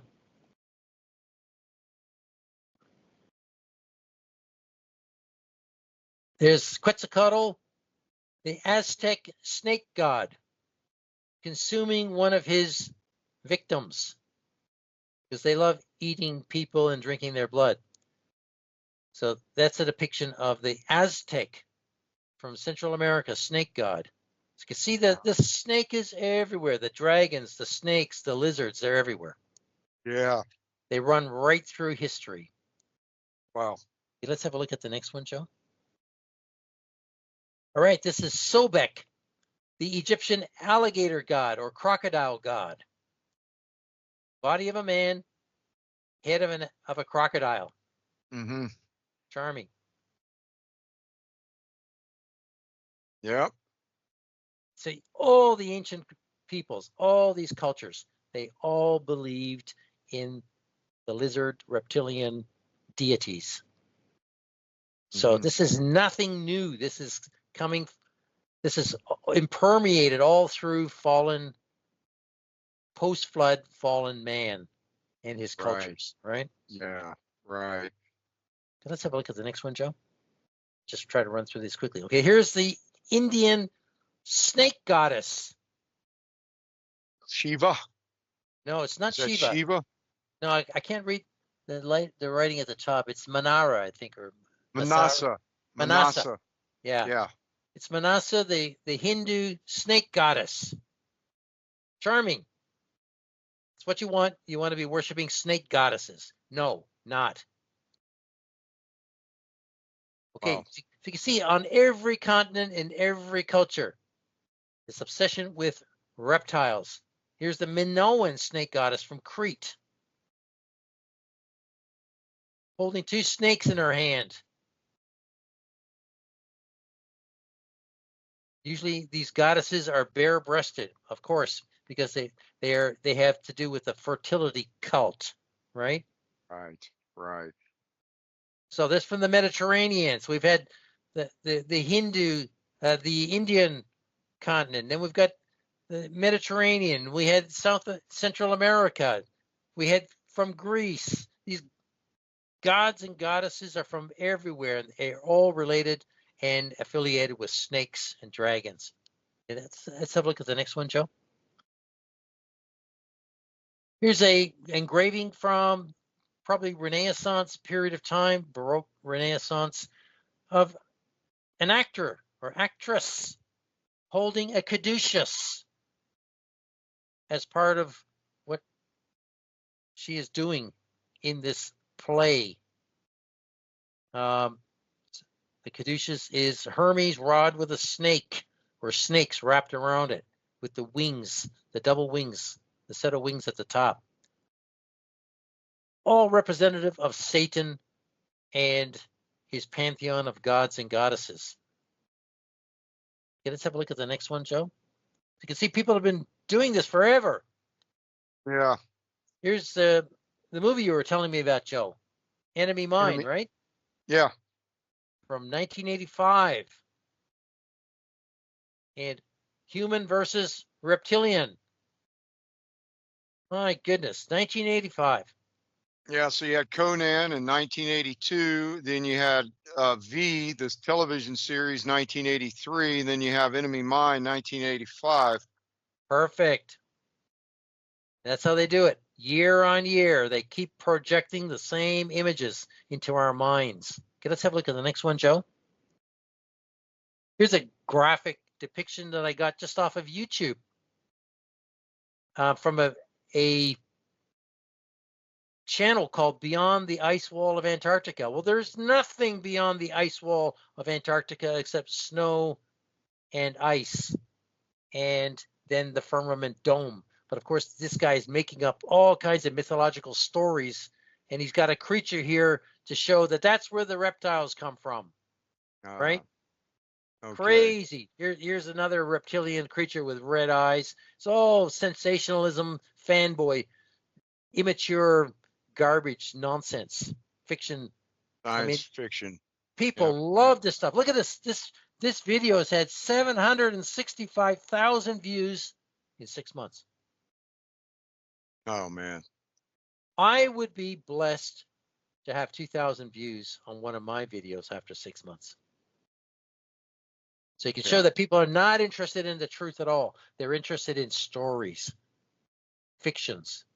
And here we go. This is Star Trek, I think from 1967. Here's Captain Kirk fighting a reptilian, the Gorn. I think this is one of the first episodes of Star Trek in 1967. It's before special effects were. Yes. Yeah, it's almost comical, but you can see. Yeah, it is. The intention is to put reptiles in the minds of the TV viewers. Yeah. Okay, let's have a look at the next one, Joe. They Live. Here we are. There's a promo for They Live, which came out in 1985, I think. 1988. 1985? 88? 88, yes. And there you go. You can see the man's got his sunglasses. He's running around. He's freaked out because when he puts the sunglasses on, he can see the aliens. When he takes them off, he can't. Let me read the little caption up top. It says, "You see them on the street, you watch them on TV, you might even vote for one this fall. You think they're people just like you. You're wrong, dead wrong." There you go. That was a metaphor for the trannies. That's right. Yeah. Exactly. Exact metaphor for the tranny. Good point, Joe. Yep. Exactly. That's the trannies. Have a look at the next one. It's a screenshot from the movie itself. There you go. When you put your glasses on, that's what you see when you're in a cafe or a restaurant. This is all through the movie. This is a crazy movie. Was never a big movie, but it certainly got the point across that they live amongst us and they are the reptilians. And yes, they are. They're the transsexuals. Yep. Yeah. Want to just explode that up a little bit? Oh, yep. Yeah, just enlarge Back. that a little bit. There's your Godzilla from one of the movies, one of the 38 movies that has been produced. Here's Godzilla. Comes out of the ocean, terrorizes everybody, fights King Kong, and then goes back home. Crazy, crazy stuff. And they did it 38 movies. This is how they imprinted people with reptilians really effectively. Okay, let's have a look at the next one, Joe. It's funny. There's your lizard, the lizard from The Amazing Spider-Man from 2002, I believe. Okay. There's the lizard that Spider-Man fights. He drinks a magic potion, turns him into a lizard, and then he's going to create a nation of lizards to take over the world. See, it's all there. The narrative is there in so many books and movies. It's crazy. They all want to take over the world. They want to conquer the world. Okay, let's have a look at the next one, Joe. That's it for that that's section. it. Okay, that's great. Yeah. Thanks. That's great. Uh-huh. You can stop sharing. So people, you can see that the lizards, the reptiles, have been in ancient and in modern popular culture. It's been there forever. To go and make a story and say that the reptilians live under the earth and they're taking over, they control the world, is just nonsense. Like one step too far, right? Yeah, right. So are there any depictions in popular culture of Satan's involvement with the transformation of mankind into his image? Yes, there is a great one. And maybe the most well-known, maybe the most well-known unknown illustration is in the animated video feature titled I Pet Goat 2, created by Masonic producer Louis Lefebvre and released by his Canadian animation studio Heliofant back in 2012. Now, do you know what Heliofant means, Joe? No, what's that?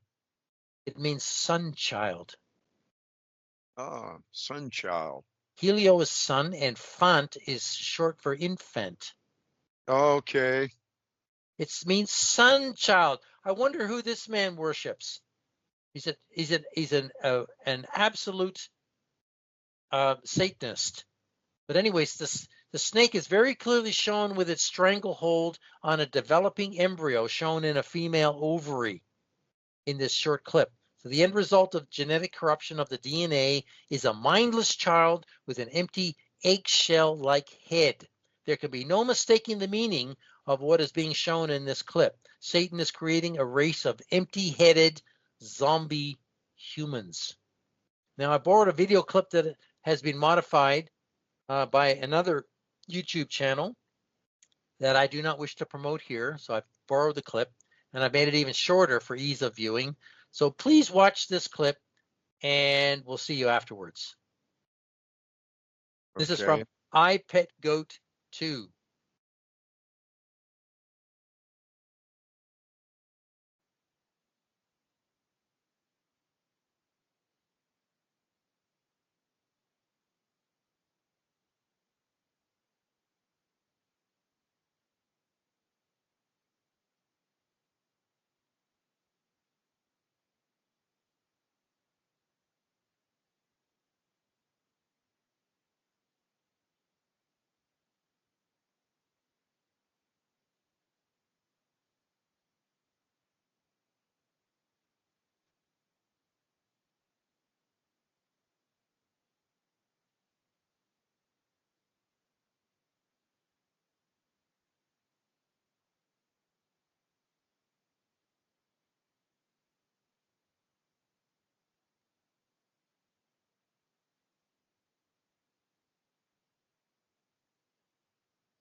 Hmm.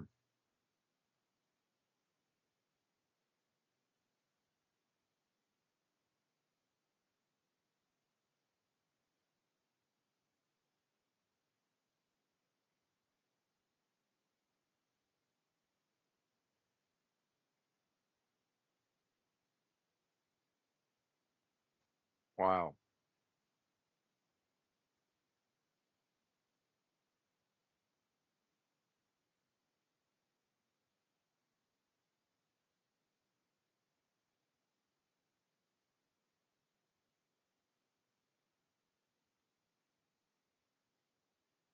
Hmm.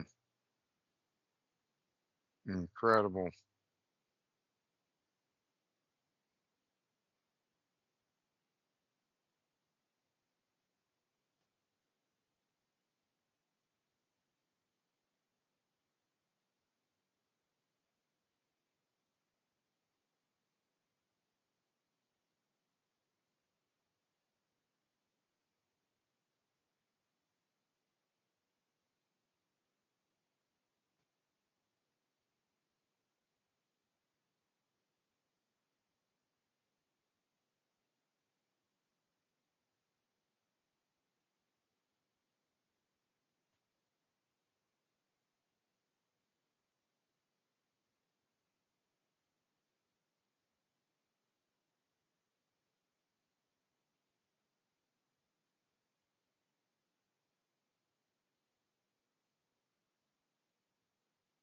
Wow.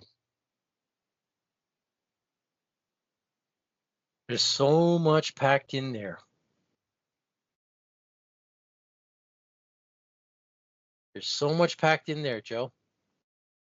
Yeah, the imagery. My goodness. That was Did you see the snake wrapping around the ovary? yeah, yeah.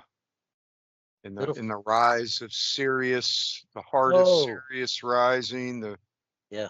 birth of the Just new race. Yeah, that was very telling.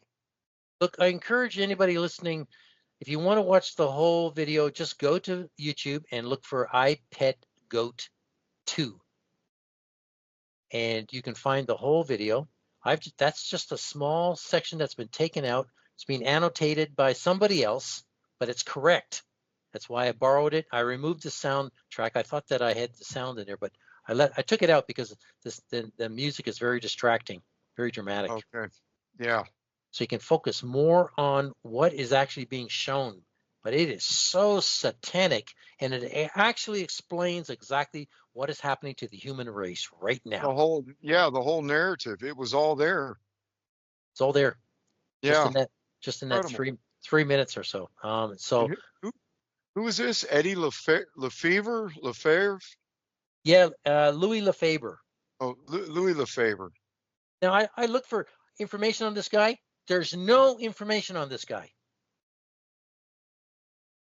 I look for pictures of the guy. Almost zero. There's many Louis Lefebvres on the internet, but not this guy. Not the Huh. guy who made iPet Go 2. Now, he created the CGI. He also created the CGI visuals for 2 Lord of the Rings movies. This guy's good, right? Mm-hmm. And Yeah. also for the Beowulf movie, which is very big as well. So if you didn't already know or recognize it, the orc characters in Lord of the Rings are reptilian in appearance and nature. So reptilians have been inserted everywhere in pop culture, including the work of this man, Louis Lefebvre, and his studio called Heliofant or Sunchild Studios. Yeah. Huh. So that guy knows. He knew way back in 2012, I think. 2012 that was released. 2012. He knew way back in 2012 what was going on. How did he know? He was told. He's very high up. And there are a few people like this, like Matt Groening, who creates The Yeah. Simpsons. He's also very high up. He knows stuff. But of course, they're not telling us. Um, so, yeah, reptilians are everywhere. And in that clip, you can see that Satan is after the genetic makeup of humanity. The only way to do that is to get people to put to receive the nanotechnology into their body that will change them, change their DNA. And wow, what a clever trick. He used a medical ruse to do it. So this is what an online encyclopedia says about the creation of iPet Go 2. He says here, and I quote, Lefebvre stated in an interview, listen to this, with Webneil, that he had sought to create images that came to him without necessarily understanding their meaning during the creative process. He said, I had always been interested in spiritual traditions and philosophies, and it's as if I felt that I would find some sort of resolve in this exploration of my internal landscape using all these universal symbols. He said, I felt that I would be led to a deeper peace. Throughout the process, get this, throughout the process, I tried not to let my intellect get in the way, choosing to let the images pass through me, even if I didn't fully understand them on a conscious level, rather than censoring everything, even if I was a bit shocked by some of the imagery. I followed the story in its visual form. When things made sense visually and rhythmically, I went with that. In the course of doing this work, I have found many explanations for all the micro stories, and I've had many other people give me various other explanations. I think it works well that way, evoking different things for different people. This man received a demonic impartation that he just allowed himself to become a channel, and he just expressed it exactly as he received it. This is just iPet Go 2 is directly from Satan. Yeah. It's directly from Satan. So Satan is telling us what his plans are in that video. Sorry, I didn't mean to interrupt you, Joe. Well, no, I think you're going to speak on that about emptying your mind. Yes. This man is a channel. He's a medium. And I wrote here, did you hear that? Images that came to him. They came to him. The question is from where? He said, I tried not to let my intellect. So he emptied his mind. He removed his mind in the process, choosing to let the images pass through me. That's not from God, people. No. That's what mediums do. They empty their minds and open themselves up to spiritual possession. So this is why Eastern meditation is so dangerous. We are to never deliberately empty our minds, ever. That's how people become demonized. So why is this important to dwell on? Well, it's because Louis Lefebvre is a medium who channels demon spirits. This whole animation was created by demons who work through Lefebvre. The demons are telling us what they are doing and how it will be. It is predictive programming 101. The snake is after the seed of the woman. The snake is after the seed of the woman. And this goes right back to Genesis. So he wants to transhumanize the woman's seed into serpent seed using his advanced technologies. And Genesis chapter 3, verses 14 to 15 states clearly, and the Lord God said unto the serpent, because you have done this, you are cursed above all cattle and above every beast of the field. Upon your belly shall you go, implying that he had legs at that time. Upon your belly shall you go. This is a snake becoming from something else that had legs, maybe a dragon. And God said, and dust you shall eat all the days of your life, and I will put enmity between you and the woman, between your seed and her seed. It shall bruise your head, and you shall bruise his heel. You see, this corrupting of the woman's seed is the bruising of mankind's heel. It's the bruising of the heel of the woman's seed. That's what's going on here. This transhumanizing, transsexualizing, corrupting of the DNA. Yeah. So the heel symbolizes the hindmost part of the body and vulnerable to attack from behind. And how does Satan attack? from behind by deception. So you don't see Right. him. So you don't see him coming, right? You can hear him coming, but you can't see him coming. Members, the devil prowls around like a roaring lion. You can hear it, but you can't see him. So many scriptures use this term, the heel, to mean a point of weakness or attack, as in the Achilles heel metaphor, but with the idea of treachery or betrayal. In Psalm 41:9, David states prophetically about Jesus, betrayed by Judas. And the scripture says, yes, my own familiar friend in whom I trusted, which did eat of my bread. Remember, Jesus gave all the disciples the bread. He broke the bread at the Last Supper. He did eat of my bread, has made great the heel against me, i.e., he's given me insidiously a great fall, figurative for taking some cruel advantage of me. That's what it means, the heel.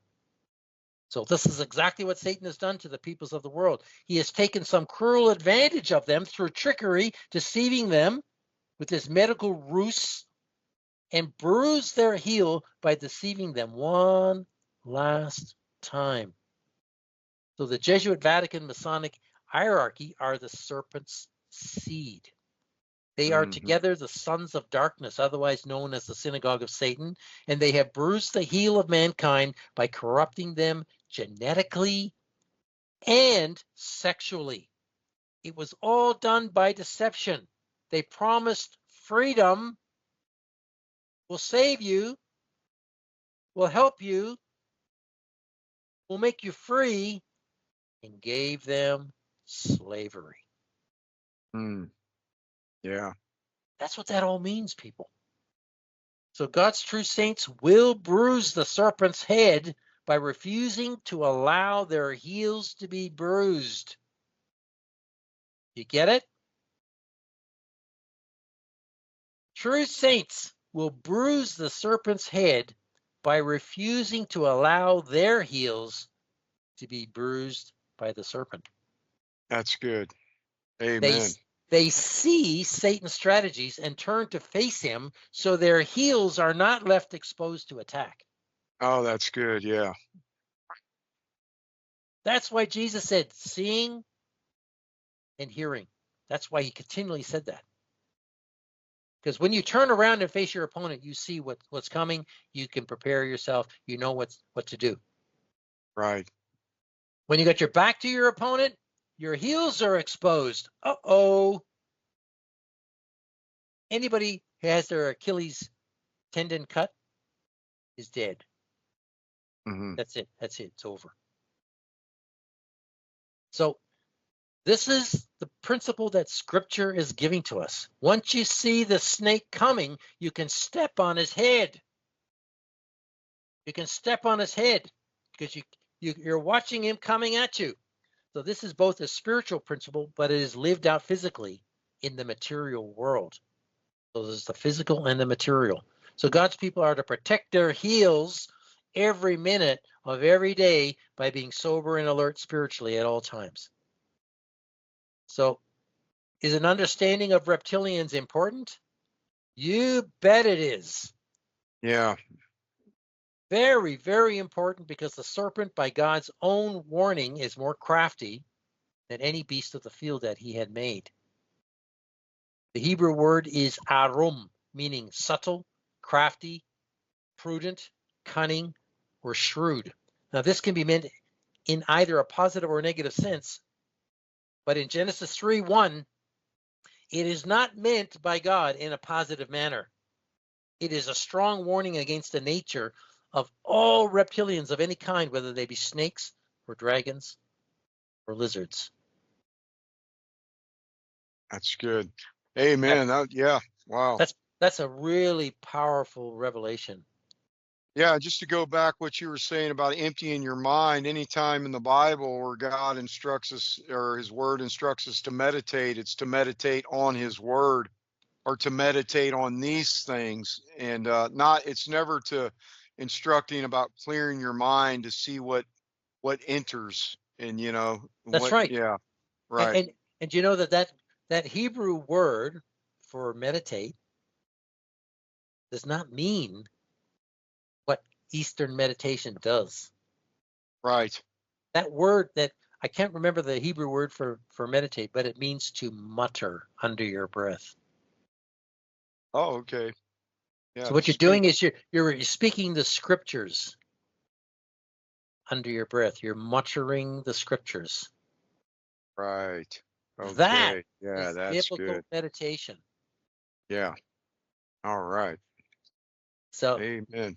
never empty the mind for any reason, ever. Right. And so, yeah, the teaching of the serpent seed, that's being preached in different streams of the NAR, New Apostolic Reformation Organization. Absolutely. And it's tied in. There's a definite connection. So we need to talk about it. So Yeah. this is also really important to know and understand for those of you who know nothing about the NAR, the New Apostolic Reformation, and what they teach and where the teachings come from. This is important. There are actually numerous exponents of this false teaching of the serpent seed. An online encyclopedia summarizes this nicely, and it states, and I quote, "The doctrine of the serpent seed, also known as the dual seed or the two seed line doctrine, is a controversial and fringe Christian religious belief which explains the biblical account of the fall of man by stating that the serpent mated with Eve in the Garden of Eden and the offspring of their union was Cain. This event resulted in the creation of two races of people, the wicked descendants of the serpent, who were destined for damnation, and the righteous descendants of Adam, who were destined to have eternal life. The doctrine frames human history as a conflict between these two races, in which the descendants of Adam will eventually triumph over the descendants of Cain, or the serpent," unquote. Now, the ideas in this demonic teaching get merged and mixed with the sci-fi reptilian mythology narrative, confusing many people today. And let me tell you, this is not a fringe belief. The serpent seed doctrine is believed by many people, Yeah. Christian and non-Christian. So it's amazing how many people believe that Eve slept with Satan and produced an evil race. Nowhere. The Bible does not say this anywhere. This is pure speculation. It's a fiction, and a Right. dangerous fiction at that. Yeah. If a person believes this, then they will end up rejecting the Bible simply because there are too many scriptures that speak against this. Satan did trick her, Eve, into obeying his authority, but this has nothing to do with human serpent sexual relations, which is pure fantasy. Hmm. So Jesus never taught this. Paul never taught this. None of the apostles taught this. It is a huge lie. This false teaching is the origin of racism, if you want to call it that there are two different races. This is nonsense. And the idea of racism is nonsense, as we talked about before briefly, Joe. There are no races, as in the plural. There is only one race of man, and we are all descendants of Adam and Eve. As for good and evil, all men are evil until their sins are washed away in Jesus' blood, and they are born again by water and the Holy Spirit. Then God declares them good because they are new creatures in Christ. They are no longer in Adam, the natural man, and of the flesh, or sinful. They are now in Jesus Christ, the spiritual man, and of the Spirit. They are good. God can call them good. That's what salvation is all about. That's where we are to totally turn away from sin and refuse sin in every area of our lives, because God has made us good. And how can good people sin, right? Right. Exactly. So the origin of this serpent seed heresy is most likely Valentinus, the Gnostic leader who gave the early church a lot of grief. There's a Mm. whole thing on Valentinus, the Gnostic, and you can go and read about that in online encyclopedias. His teachings have come down through 1900 years and morphed from one thing into another. And let me tell you that Augustine, that wicked fountain of poison, Augustine was involved with Valentinus teachings, Gnostic teachings. So, and that's all through Catholic doctrine, right? So, Yeah. his teachings have come right down through 1900 years and morphed from one thing into another.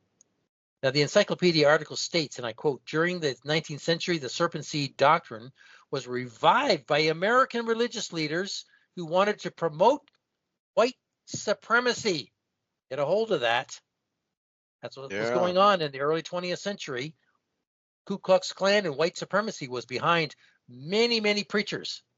So the modern versions of the serpent seed doctrine were developed within the teachings of British Israelism by C.A.L. Totten, who lived between 1851 and 1908, and Russell Kelso Carter, who lived between 1849 and 1928, and Daniel Parker, who lived between 1781 and 1844, was also responsible for reviving and promoting the doctrine among primitive Baptists.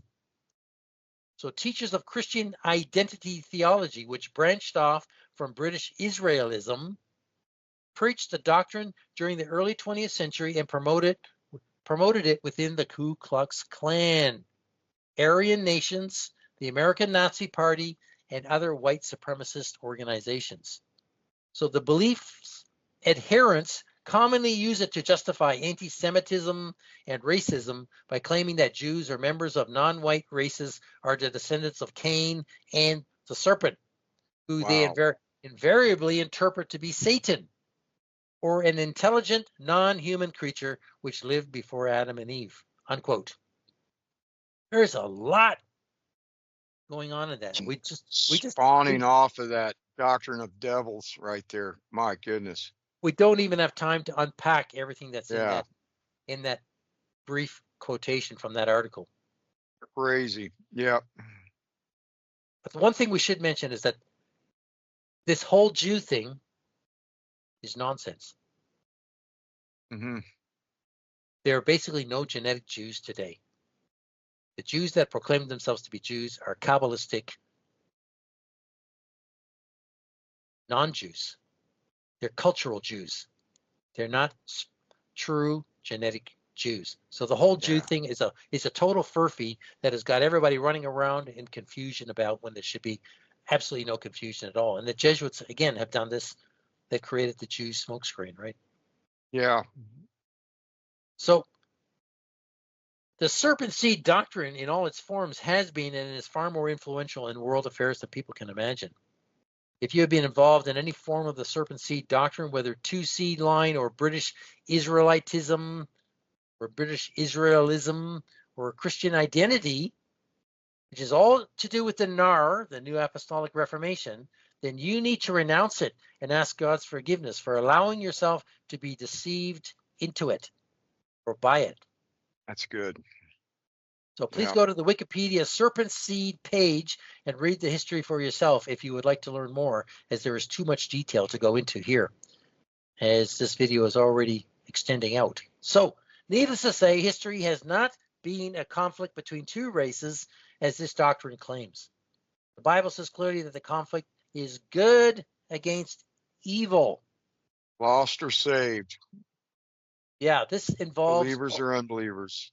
Yeah, and this good against evil, it's not talking about people. It's talking about good against evil, and people choose to go one way or the other, right, Joe? Right. So this involves all people on an equal footing with free will and choice to do good or evil. The idea that people are either born evil without choice or good without choice is 100% non-biblical. The scripture declares in Romans 3, verses 9 to 12, what then? Are we better than they? No, in no wise, for we have before proved, both Jews and Gentiles, that they are all under sin. As it is written, there is none righteous, no, not one. There is none that understands. There is none that seeks after God. They are all gone out of the way. They are together become unprofitable. There is none that does good, no, not one. Now we're talking about people that are not born again yet, that have not heard the gospel yet, right? That's who Paul's talking about here. Now, Paul is saying very clearly that God comes to our rescue first, because we could not rescue ourselves, as we were doomed and without hope. Now, there is no one exempt from God's methodology for salvation. God calls, and we either respond or we don't. We either obey or we don't. We either do what he says or we don't. We aren't born sinners. People are still bringing this up. You cannot be born a sinner if you have never sinned. Sin is not a disease. It is It's a an state. action. It's a Yeah. state. It's a state that we live in, and we learn how to sin as children. Hmm. So this is why it's so important for children to grow up in a godly household. Does it mean that they don't have to get born again? No, they do still have to be forgiven and born again, because no one is born pure like Jesus was. No one. But we're not born sinners. How has a baby sinned? What has a baby done in 9 months in the womb that is sinful? Nothing. This is a lie from the devil. So we're not born sinners, and babies haven't sinned. Paul says we were born under sin. Hmm. He doesn't say we were born sinners. I just want to make this distinction here, because people just can't seem to get this. We're born into a sinful world, a corrupt world. We're not born Yeah. sinners, right? Right. Yeah, we learn how to do that. And of course, our spirits need to be reborn at a point in time when a child can understand what to do, what it is that God wants them to do. So that means Right. we're born into a corrupt and fallen world. Children learn to do both good and evil as they grow up. At the age of reason, they are then held accountable to God for all their actions, and then need to be forgiven and born again. Yeah. Our own selfish desires bring forth sin. Yes, Yeah. exactly. Children are learn. They're some are more selfish than others, but they're motivated by the selfish impulse. Now you could say that's the sin disease. No, it's not. Because let me tell you, even after you're born again, filled with the Spirit of God, you can act selfishly. That's right. So this is something that, now, was Adam and Eve selfish? Could they have been selfish to one another? Was Eve being selfish by eating of the fruit? Ask yourself these questions.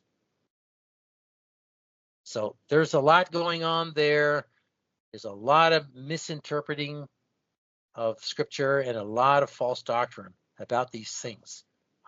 And unfortunately, many people have been deceived by them. Yeah.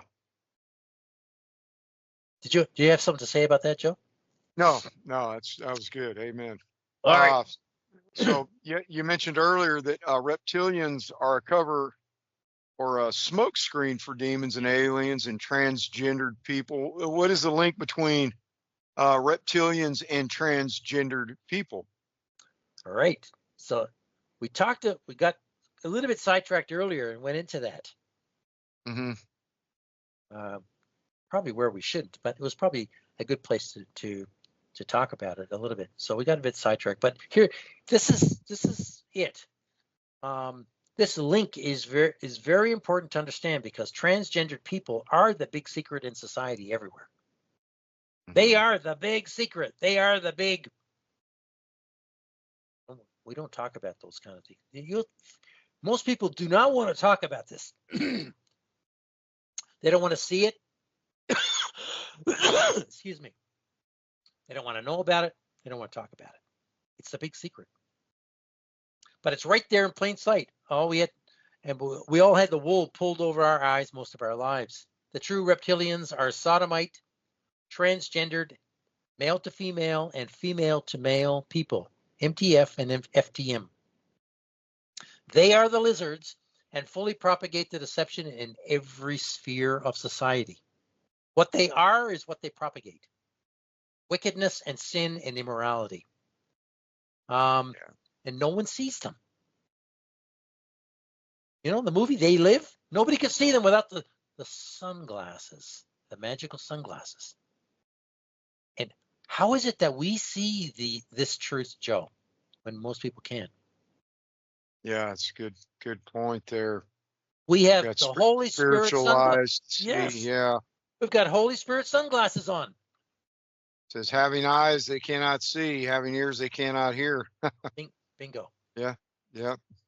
So no one sees them. They are virtually invisible. You know, these trannies, when they're well done, can walk right past you and you don't see them because they look like real women, genuine men, and genuine women, but they're not. So this is the big secret. They're virtually invisible. Androgynous hermaphrodites are at the highest level in Satan's kingdom, as I mentioned before, especially if they have real talent, good looks, real talent.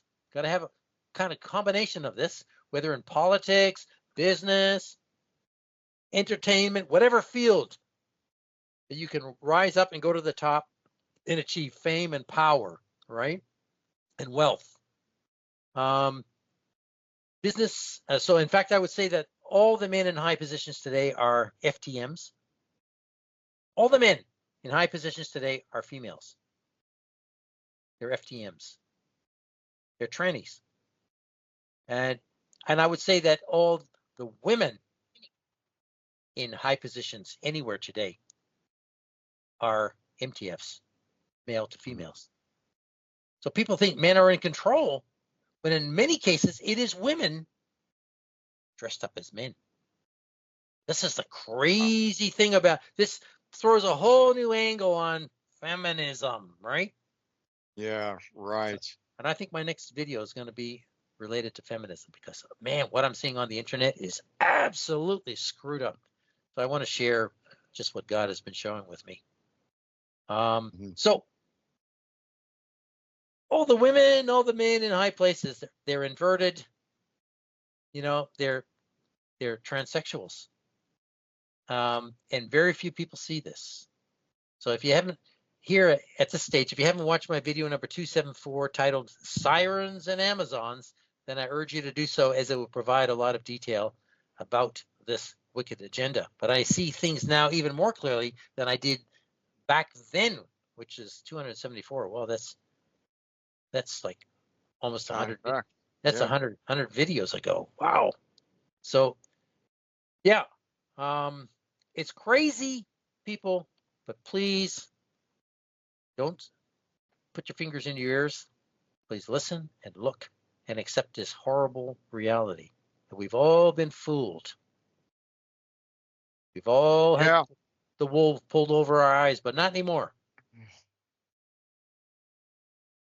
So Skull and Bones, the secret society started at Yale University by William Huntington Russell and Alfonso Taft in 1832, is behind the propagation of the LGBTQ and transgender movement in America and abroad, in conjunction with Tavistock Institute. There's a bunch of agencies working together, but I believe Skull and Bones is directly behind it in a big way.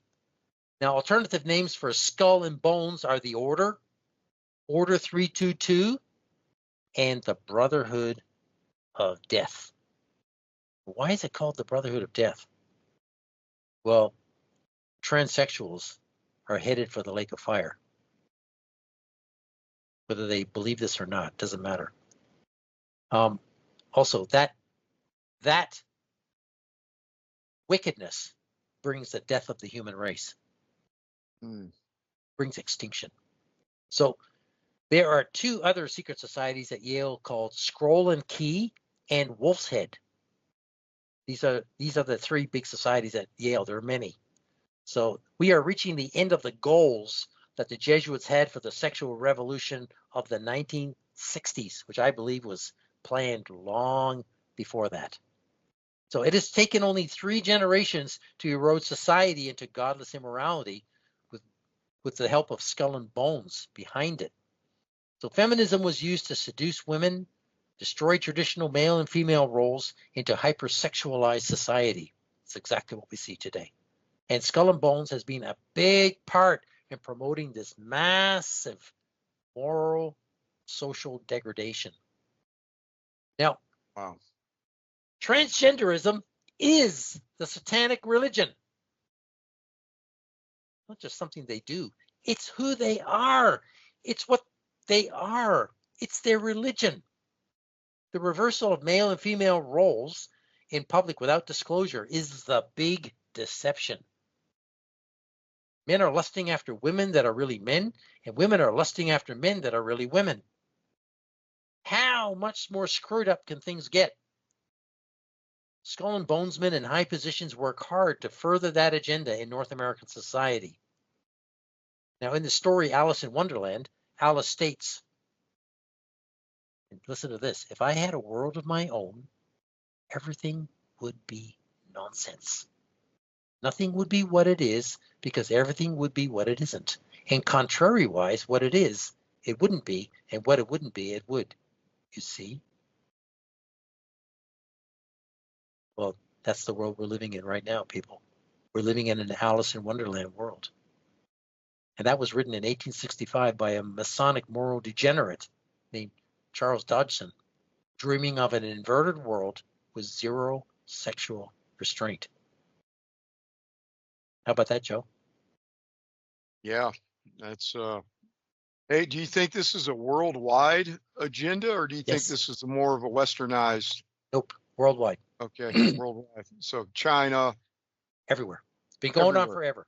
Yeah, Russia, China, yeah, European, everywhere. Okay. All the male political leaders of the world are females. And all the female political leaders of the world are males. Man, that's wild. It's crazy. Yeah. And it's going to get crazier. And this is where we're at, folks. That is Masonic inversion voiced in pop culture, and it's been there all along, just hiding behind closed nightclub doors, behind the words, songs, and movies, and behind the costumes and makeup worn by transsexuals in public. So here's an example. In 1970, Ray Davies of the Kinks wrote and recorded the song titled Lola, which became a big hit. This is just 3 years after the hippie Summer of Love in the USA. And some of you may know this song. And a shortened version of the song reads like this. I met her in a club down in Old Soho where you drink champagne and it tastes just like cherry cola. She walked up to me and she asked me to dance. I asked her her name, and in a dark brown voice she said, Lola. Well, I'm not the world's most physical guy, but when she squeezed me tight, she nearly broke my spine. There's some strength there. Well, I'm not dumb, but I can't understand why she walks like a woman and talks like a man. Well, we drank champagne and danced all night under electric candlelight. She picked me up and sat me on her knee and said, Dear boy, won't you come home with me? Well, I'm not the world's most passionate guy, but when I looked in her eyes, what I almost felt for was my Lola. I pushed her away. I walked to the door. I fell to the floor. I got down on my knees and I looked at her and she at me. That's the way that I wanted to stay. And I always wanted to be that way for my Lola. Girls will be boys and boys will be girls. It's a mixed up muddle in a shaken up world except for Lola. Wow. It's a little bit ambiguous, but you don't have to be a genius to figure out what these lyrics are saying. Right. Now, that was 1970. Now, I think most people, and at that time, the nightclub scene was raging worldwide with transsexuals. Mm-hmm. It was disco, and it was homosexuals raging everywhere. This is worldwide. Yeah. So I think most people just ignored the ambiguity in the song lyrics and enjoyed the attractive melody. More than 50 years ago, we were being told what was going on in the upper echelons of society, but most people were deaf to hear it or just didn't care. Apathy. Now, Ray Davies is very clearly describing seduction by an MTF transsexual in a nightclub somewhere. Now, children are groomed by Satanist parents from very young to be the opposite sex. Do you think this is just abnormal? No, this is very, very normal. It's going on everywhere. It could even be going on next door to you. How do you know that little girl isn't a boy, or how that little boy isn't a girl? They can hide this, people, very easily. Now, this has all been going on under our noses and in many neighborhoods. The goal is material success and fame in this world for their children. Satan controls the world system through Freemasonry, and transgender sexuality is promoted by that system.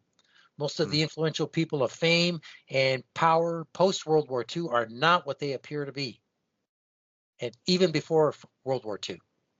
The men are women, and the women are men.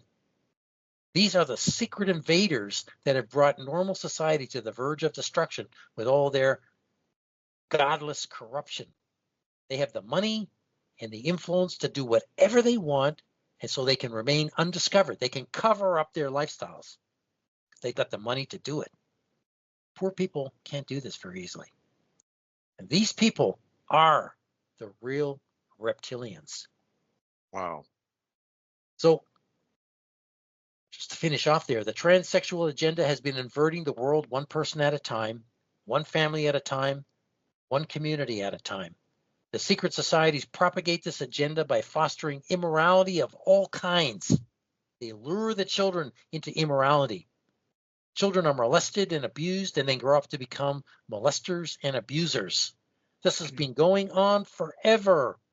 Gender swapping children is at the core of this program, and it is done very secretively. The whole snake pit, incorporating medical practitioners, legal practitioners, politicians, media practitioners, and the entertainment complex work together covertly because these are all under the control of high-ranking members, transsexual members of different Masonic secret societies. And Skull and Bones is one of those societies that plays a key role in this program to invert the sexuality of society. Okay, so let's talk about Skull and Bones a bit, more because not much is known about this society and its activities, right? Yeah, it's a secret. Yeah. Remember George Like Bush? The interviewer asked him, Bush. And Kane. Yeah, and Kane. Yeah. John Kane. Yeah. So, what is it about Skull and Bones? Well, we can't tell you. It's a secret. And that was it. Yeah. It's so secret, we can't tell you. Unbelievable. Mm-hmm. This has been going on forever, Joe. Yeah. Now, maybe this would be a good place to talk about the Skull and Bones motif or emblem of a skull and crossbones with the number 322 underneath it. This is important. There is a lot of speculation by conspiracy theorists as to what this number represents, but no one is telling the truth because apparently it's a secret. The standard response is it stands for 1832 when the society was founded, and this may be a small part of it. The answer, I believe, is more esoteric. I do believe the number represents a combination of things, including the number of chromosomes most people have, which is 46. The problem is this. No one knew how many chromosomes there were until 1955. Mm-hmm. So how could they put 322 on there, which represents 46 chromosomes? I'll show you that in a minute. When they did not know this in 1832. Isn't that weird? Yeah, it is weird. I think this is demonically, 100% demonically communicated. So they could not have known this in 1832 as science fact, but this may have been, as I say, understood intuitively by demonic communication or expression. Now, if we have multiplied 2 by 23, we get 46. This actually fits in with the skull and bones of a dead person. Skull and Bones is called the Brotherhood of Death. If we go through movie productions, we will find the number 322, or the reverse, 223, hidden in many of them. 3 times 22 also equals 66, which is a high Masonic number. Now 3 plus 2 also equals 7, the number of order and completion for God, right? Is 322 a mockery of God's creation? I believe it is. Yeah.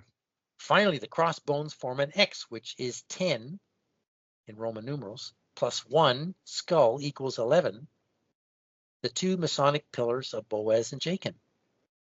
It's all there in plain sight if we understand the symbols. This number seems to be hiding something even deeper, though. The key is in the crossbones and the skull.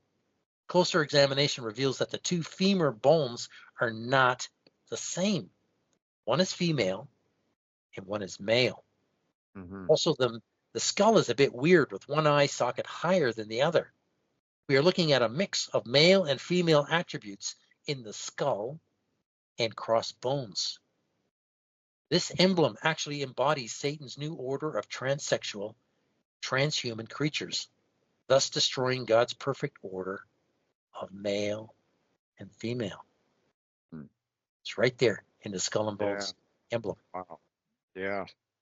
Now, one of the important things to remember is that the skull and bones emblem is modeled on that of the flags of the pirates that sailed the oceans during the 17 and 1800s, known as the Golden Age of piracy.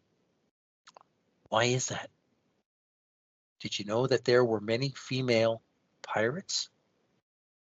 I didn't know there was that many. Yes, female pirates. Were they real females, or were they transsexual males? See, here's where we go back in history. And this is what an online encyclopedia says, and I quote, "Although the majority of pirates in history have been men, how do we know that they weren't women?" Well, we don't. You see, there are around 100 known examples of female pirates, about 40 of whom were active in the golden age of piracy. Some women have been pirate captains, and some have commanded entire pirate fleets. Are women allowed to command boats? Well, men as women certainly would be, wouldn't they? Yeah. So it throws up a lot of questions here. So then it states, the article states, in addition to the few that were pirates themselves, women have also historically been more heavily involved in piracy through secondary roles, interacting with pirates through being smugglers, lenders of money, purchasers of stolen goods, tavern keepers, and prostitutes, and through having been family members of both pirates and victims. Whoa, it's a big family now. So some women also married pirates and turned their homes or establishments into piratical safe havens. Through women in these secondary roles, pirates were strongly supported by the agency of women, unquote. What's going on here? Is it just normal men-women relationships? I don't think so. There's more going on here, because this has been going on forever, Joe. And what a perfect way to cover it up, right? Yeah. We're pirates, and I am a pirate man dressed as a woman. And I'm a pirate lady dressed as a man. Har, har, har, har. You see, how would we know? Right. So finally, the article states, seafaring in general has historically been a highly masculine gendered activity. No kidding. Women who became pirates at times disguised themselves as men in order to do so, since they were otherwise rarely allowed on pirate ships. I think that's not true. That is just not true. On many ships in the golden age of piracy, women were prohibited by the ship's contract, required to be signed by all crew members due to being seen as bad luck and due to fears that the male crew members would fight over the women. I don't believe this is true. This is nonsense that's been written as history. Many famous female pirates, such as Anne Bonny, who disappeared after the 28th of November 1720, and Mary Read, who died in April 1721, accordingly dressed and acted as men. No, maybe they weren't women, right? Since the gender of many pirate women has only been was only exposed after they were caught, really, it is possible that there were more women in piracy than is otherwise indicated by surviving sources. I think a lot of the men were women. Wow. Avast, what is it? Avast ye swabs or avast ye me hearties. Yeah, is that are they women or men that he's talking to? Right? I don't know. Yeah. Now, I know that you're probably thinking at this point, what has this got to do with reptilians?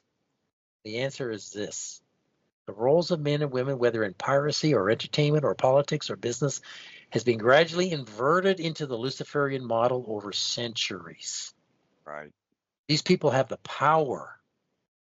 The Jesuit order gives this power to them. The reptilian narrative is just code for transsexual narrative, which has for the most part been hidden in plain sight. It is a deception people saw but didn't see at the same time. This is where Satan's power structure is, the mystery of iniquity. Satan has been busy inverting men and women into his image, his androgynous image, right? These are the real lizard people parading as normal people and laughing at our stupidity and failure to recognize and stop them. Hollywood movies blinded everyone to the truth. Yeah. Right? So, in recent times, the biggest psyop is the Pirates of the Caribbean movie franchise. There are now 5 films. Johnny Depp is an FTM tranny, Mm-hmm. a female pretending to be a male. Keira Knightley is an MTF tranny, a male pretending to be a woman. Orlando Bloom is an FTM. Like Depp, he is a woman pretending to be a male. Jeffrey Rush is an FTM, also like Depp and Bloom. They're all pirates, and they're all transsexual. Do you see it? It's a massive deception of reptilian proportions. Yeah. Wow. Huh. Man. Remember this, that the Jesuits are sodomites. They have renounced women and all natural affections. Their allegiance is to a man. The Jesuit Superior General, who is the chief sodomite and who directs the transsexual program worldwide through Tavistock Institute and their Masonic secret societies, or SS. Secret societies. SS. Like the Shriners and Skull and Bones. They are the SS, the secret societies, right? They worship the goddess who is Satan, who is androgynous. So Satan embodies both male and female characteristics, yet he is a sexless angel. He is modeling men and women on himself and combining the men as women into one and women as men into one. Those who accept this oneness contract with Satan are given power and wealth and status for a limited time in their lives. Mm-hmm. And why is it that they always use the same actors in the movies? You think that there would be thousands of actors dying to get into a movie role, but they always use the same ones. Yeah, good point. They come and go, but they use the same ones. Why? Because those are the ones that are transsexual. Right. Yeah. Let's look at a few pictures which will help us to see this a bit more clearly, Joe. Sure. Yeah. Just got a few pictures there of pirates. Okay. Okay. Oh, Can good. you see? Yeah. Can you see that? Perfect. Yeah. You're right on. Okay, everybody, that's the original Skull and Bones emblem. Now look at the 2 femurs. If you look at the 2 crossbones, you'll see that they're different. One's female. One's female and one's male. Right.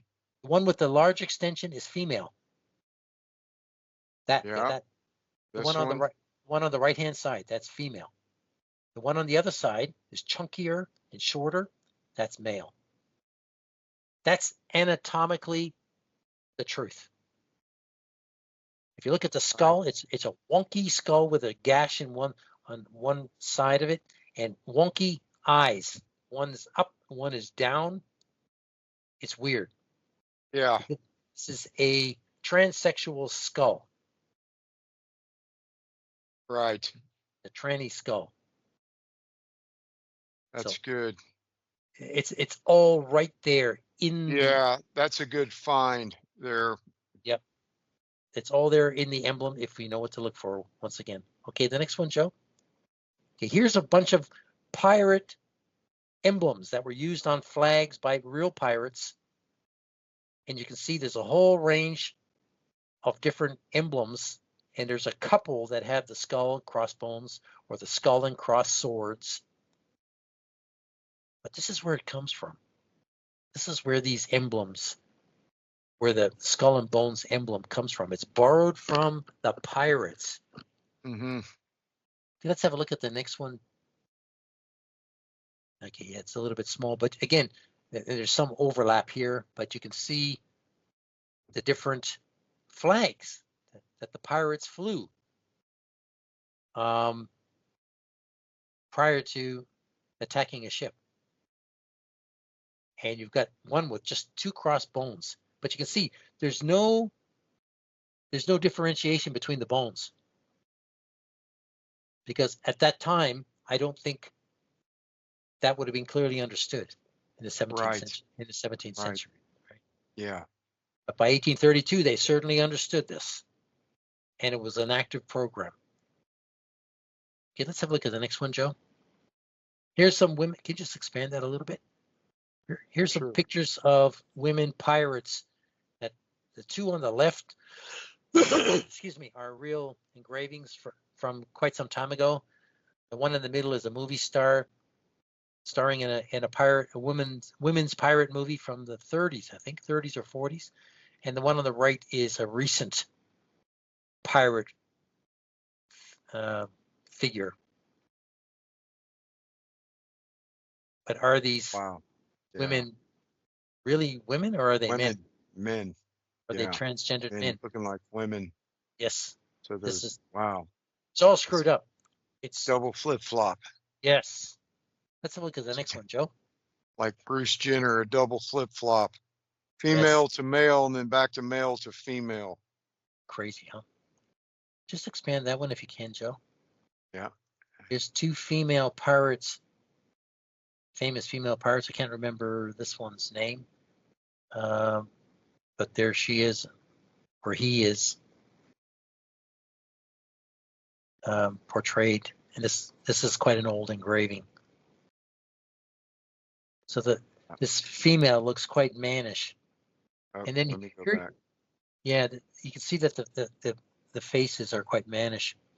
That's okay. We'll stay on this one. And this is this is a female, a very famous female pirate from the early 20th century, which I believe is a real female. I could be wrong. But this female almost brought China to a standstill because her fleet of 50,000 men, her fleet of boats was, pillaging every boat that traveled through the South China Sea. Yeah, it looks like a real female because there's no eyebrow ridge and a small forehead slope, small forehead.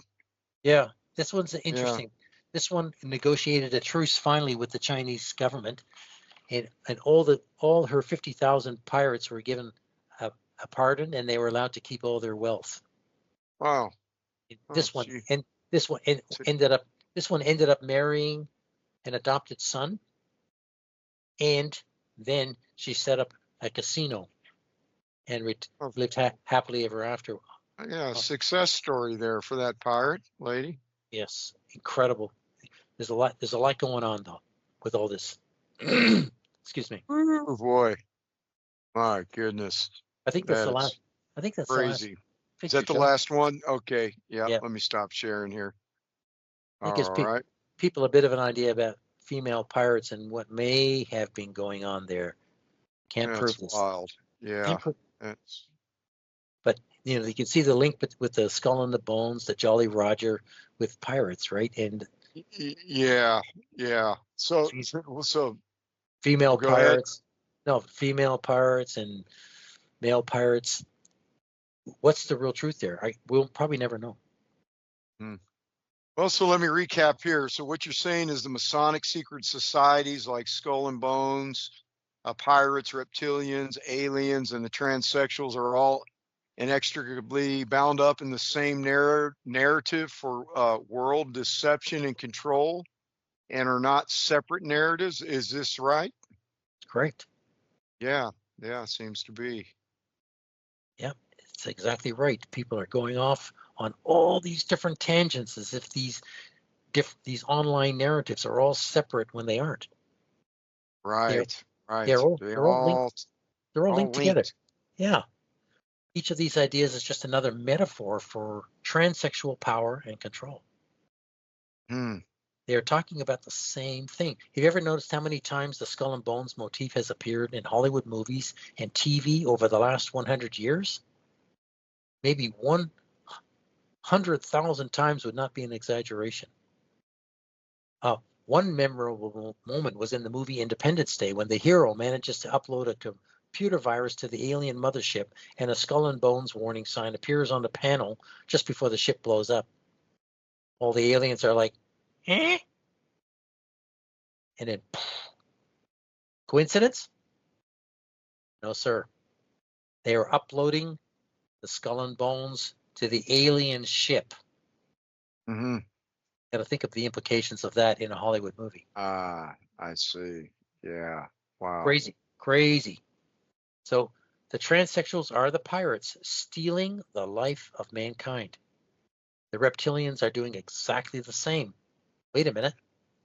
The aliens, in all their different guises, are doing exactly the same thing. We are told the exact same lie about the fake Jews. So what's going on here? Are there multiple enemies competing with each other and all trying to suck our blood at the same time? Anyone with an ounce of common sense can see that this is not happening.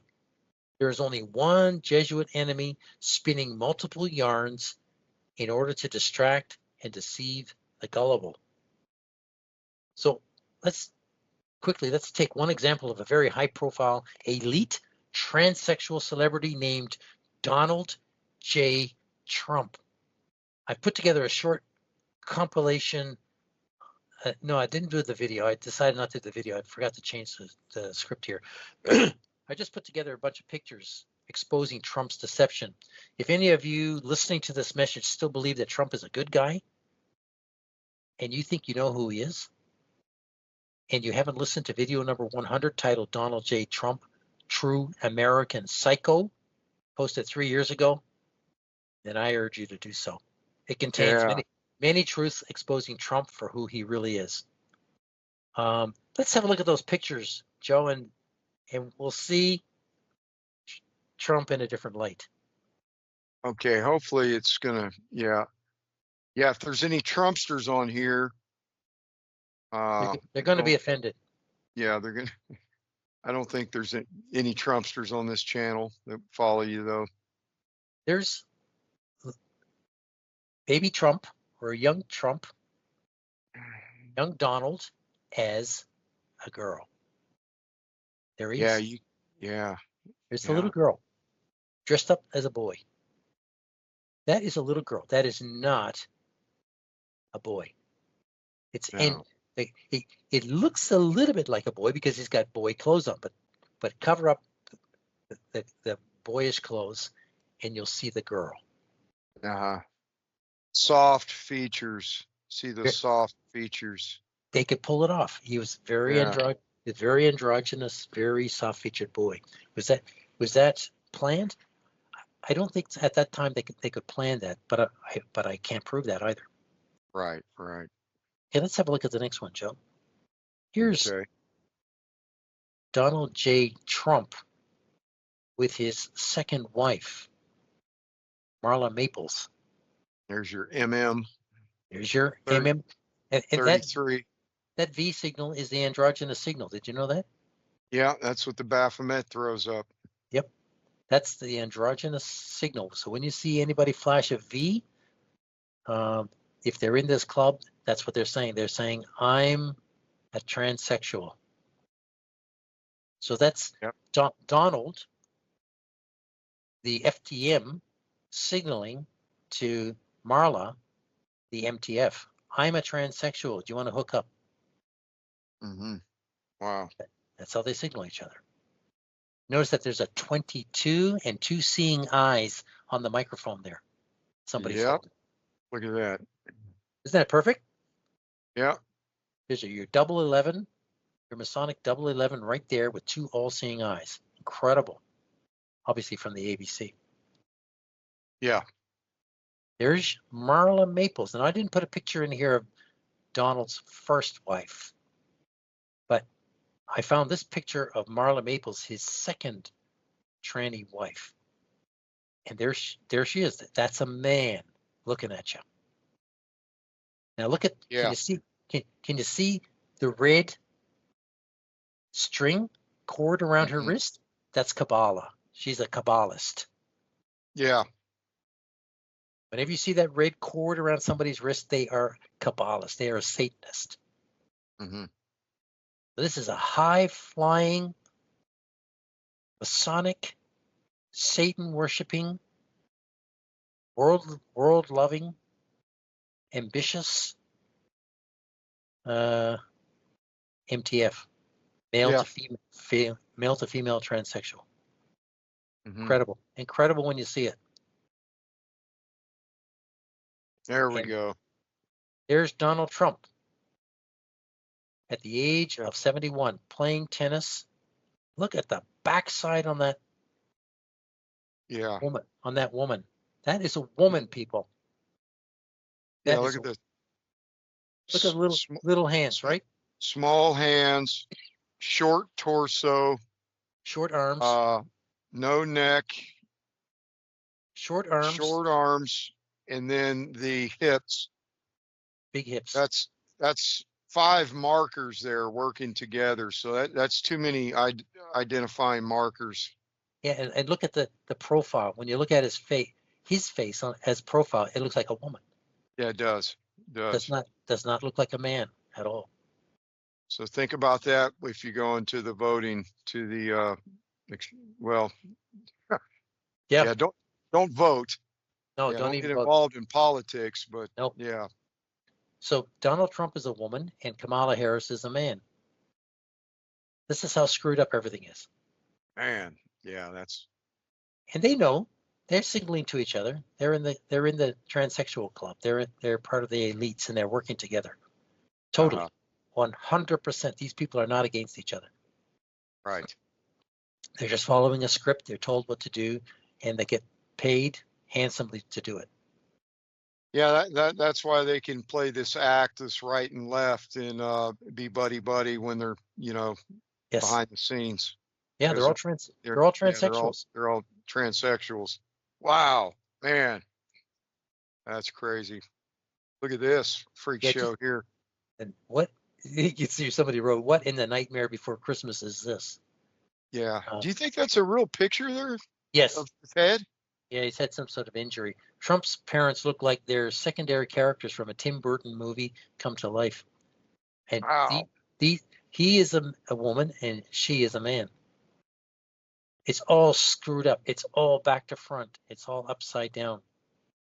That almost doesn't even look 11:33 p.m. But anyways, yeah, look at that skull, man. Yeah. If you go looking for pictures for Trump's father on the internet, you'll see that. Mm-hmm. I think he had some. It could be a war injury. It could be some serious accident he had. Yeah, it's weird. Yeah, strange. Wow. These are weird people, and they satanized all their children. Mm-hmm. Man. Let's move on to the next one. Oh, what in the? Now that's what Donald Trump would look like if you could open up his jacket.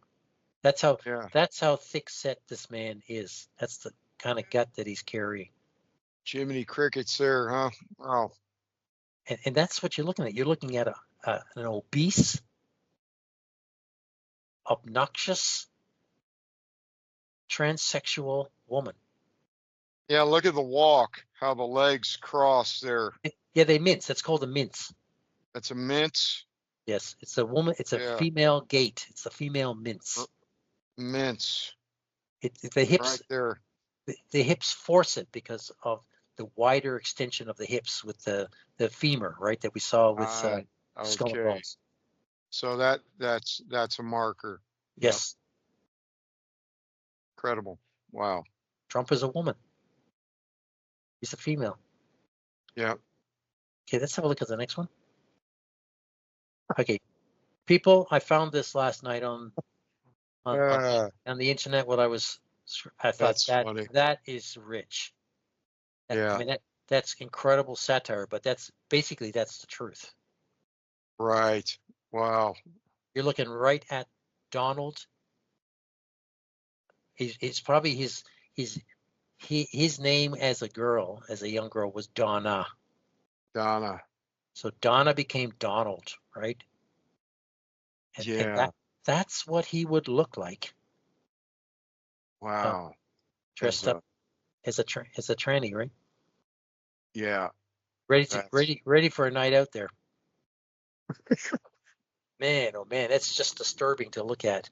Yeah. All But you Trumpsters put that Yeah. in your imagery for. That's incredible. Yeah, that just when I saw that, I thought, yeah, I got to show everybody that because that's Oh, basically man. the truth. That's the truth Yeah. staring you right in the eyeballs. Right. Yeah. Man, everybody has been deceived to the max by this Mhm. whole tranny program. Yeah. Yeah. So Bill Clinton too, you think, huh? Bill Clinton's Yeah. a woman. Bill Clinton's a woman, yes. Okay. And you Yeah, think and if you you think think about it, wait a minute. Bill Clinton can't be yes, he is. You cannot become president of the United States unless you're a transsexual. right. Cannot. They're all reversed. They're all swapped. And they're all something about their appearance. It's just a little off with Yes. the symmetry of their face and just everything's a little off. So this starts to raise questions about Monica Lewinsky. Because he said, I did not have sex with that woman. Ah, there you go. Is Monica Lewinsky a male? And right. Transsexual, right? Uh-huh. So Yeah. Yeah. he didn't have sex with a woman, he had sex with a man. Right. Yeah. Yeah. So, You can see the deception in how they use words. Wow. And good people have point. no idea what the heck is going on, right? Mm-hmm. So Trump is a reptilian deceiver and is part of an army of reptilian trannies deceiving the world. We can say that transsexuals and transhumans are reptiles. Did I already read this? No, you No. haven't. So we can say that transsexuals and transhumans are the reptiles. The reptiles. Yeah. Transsexuals are the true shapeshifters. Yeah.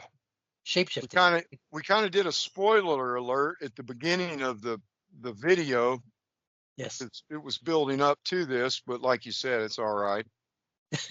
Shapeshifting. Got a little ahead of ourselves there, but they are the shape shifters because they shift from the shape of a man to a woman and from a woman to a man. Right. They're the real shapeshifters. They are the real shapeshifters. So like demons, they seem to shift their shape before our eyes, right? And they do. Right. And wow. This is transsexual sorcery. Transsexual sorcery. Isn't that something? People think they are seeing a man, but they are actually seeing a woman with a modified body and wearing men's clothing. Uh-huh. So as Christians who have eyes to see and ears to hear, we are to see all the elite political, business, and entertainment celebrities as FTMs or MTFs until proven otherwise. Right. Yeah, you might have your exception here and there scattered throughout, but probably. I don't even think that. Maybe not even that. You cannot go to the top. Because they wouldn't keep the secret. No, you must be transsexual to go to the top. You must. There's no exceptions to that rule. Satan doesn't make exceptions to his rules, right? Right. So there are many who haven't gone to the top. There are many transsexuals who haven't gone to the top. They are all around us. So there's the ordinary transsexuals as well. I see them, like I said before, I come into the cafe I go to every day.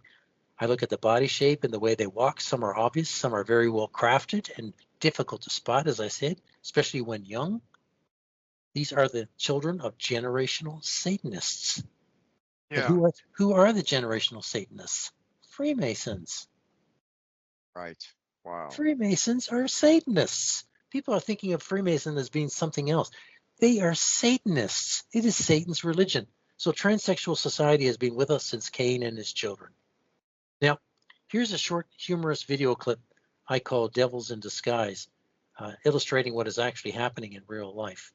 Remember the song You're the Devil in Disguise by Elvis Presley? Well, this puts another spin on the usual understanding of the song. Just to show that last clip, Joe. It's pretty short, but I think people will Okay. they'll get the Yeah. gist. Let's see. Share screen. Is there audio to this? I don't know, just try it. Okay. Do you see it there? Yes.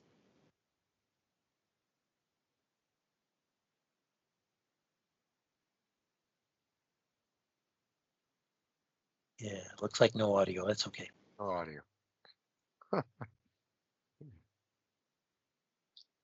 Satan in a skin suit there.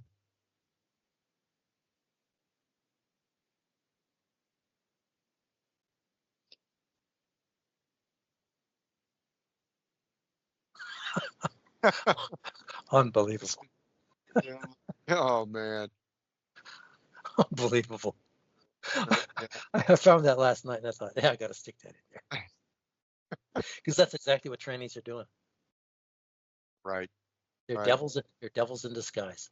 Devils in disguise. Yep. My Man, oh goodness. man. Uh, Truth is definitely stranger than fiction. right. Yeah, we better wrap this up, Joe. Oh, Yeah, it's going on into that's the good. third hour here. So okay, so does the reptilian fiction have any connection to the other Jesuit lies like evolution or the green agenda? Yes, it does. So all these fictions connect together to create the great deception, the umbrella deception. People now believe a combination of these lies which keeps them in darkness. The reptilian alien fiction always extends the chronology far for Earth, the chronology for Earth beyond the biblical 6,000 years, always and without exception. The Tartarian fiction does the same. Lo and behold, evolution does exactly the same. All these lies attack and attempt to destroy the timeline given in God's word. Proponents of these lies very casually talk of hundreds of thousands of years and even billions without blinking an eye and without any proof. They just pull numbers out of the air like magic. All of these false narratives are evolutionary, and that's what we need to recognize. There are never any absolutes because everything just keeps evolving. Devil loves evolution. So this fits right in with the Save Mother Earth Gaia green fiction, which is also evolutionary. Proponents Yeah. of this fiction also believe in evolution and the Big Bang. These narratives go hand in hand. Everyone is told to save the planet.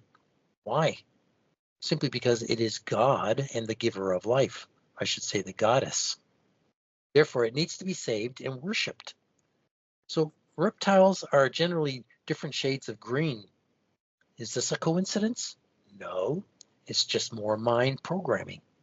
Green aliens, green goddess, green lantern, green arrow, green apocalyptic horseman, green agenda, green party, green army, green screen, green Riddler, green Yoda, green Hulk, green mutant ninja turtles, green giant, green money, green frog, green Frankenstein, green witch, green reptilians, and on and on and on it goes. We are living in the reptilian green agenda, and we are being mind programmed with green. Another coincidence? No, sir. Yeah. Wow. So what do you think are the most important points to take away from this message about reptilians? Good. Yeah, good question. Good way to wind up. Yeah. Can you think of any other green things that I missed there, Joe? Incredible Hulk, Did I? green Did I? Hulk. Oh, I Did you missed it. say that? Did you miss the Hulk? No, I missed the Green Hulk. Right. No, you did. No, Green Hulk. Green Hulk. Oh, You got it. oh, Yeah. okay, I got it. Great, great. Yeah. Yeah, I was Yeah. trying to think really, really hard if I missed any, really big cultural green things, but there's a lot of them. Uh, Uh, it's endless. yeah. Uh, Yeah. anyways, yeah. So what can we conclude? Well, we conclude on basically 6 points. Number one, the word reptilian is a smokescreen for many things that are not immediately apparent. Number two, reptilians, demons, aliens, even monsters, and Jews, Jesuits of every kind are all being used to deceive mankind. They are fictions invented by demons for the purpose of being disseminated as truth in the whole world. Wow. Number three, the reptilian fiction connects other fictions like Greek mythologies, evolution, space, aliens, transsexuals, and the globe, Mother Earth, Gaia. Number four, believe it or not, the reptilian fiction fits nicely into the Roman ecumenical one government and one religion program. How, you might ask? Well, we are told that the reptilians are deceiving us and causing all manner of fear through war and calamity so that they can feed off this negative energy. We are also told that reptilians are involved in harvesting humans for nefarious purposes such as eating them and drinking their blood. It isn't really clear what the end goal of the reptilians is, but if they have achieved total control of all people, then I guess we get full disclosure and the reptile king is revealed to us, right? Well, that sounds to me exactly the same as the narrative in Revelation 13, chapters 13 to 19. The Roman papal beast deceives everyone into receiving his mark and then proceeds to rule them as king. Sounds like the Pope is the reptile king, right? Yes. Of course he is. Which came first, the ancient reptilian story or the book of Revelation? Well, in modern times, it is the book of Revelation, right? Yeah. So number five, Satan is not a reptilian contrary to any story you have heard. He is symbolized as many things, including serpent and dragon. Satan is an archangel. He can impersonate anything he wants. He has that power. He is a shapeshifter, but he remains an angel. Demons have that power also. Satan chose to impersonate a serpent in the garden by which to deceive Eve. So God often likens him to a dragon, because I think that's what it was. It was a dragon in the garden that lost its legs, right? Mm-hmm. I can't prove that. And that doesn't mean Yeah. he is one. Doesn't mean he is a dragon or he is a snake or he is a reptilian. The scripture is symbolizing him as different things. Satan is Right. also symbolized as a roaring lion, but that doesn't mean he is a lion. It is very important to distinguish in scripture what is symbolic and what is literal. And this is a mistake that many have made in their desire to rush ahead and explain what they don't fully understand. And number six, there is absolutely no evidence of reptilian creatures in the world. Only objects and historical accounts that have been twisted and misinterpreted and turned into online fables. Alien reptilians from the Draco constellation is a total fantasy and impossible in the biblical flat earth where space does not exist and no one can enter God's protective firmament or leave it. Mm-hmm. Anyone who claims differently is a liar and a deceiver. And I would say to all of you, be careful that you are not deceived by these fictions in any way. Yeah. Wow. That's powerful, brother. That is well, once again, it's been good. It's glad to be back with you.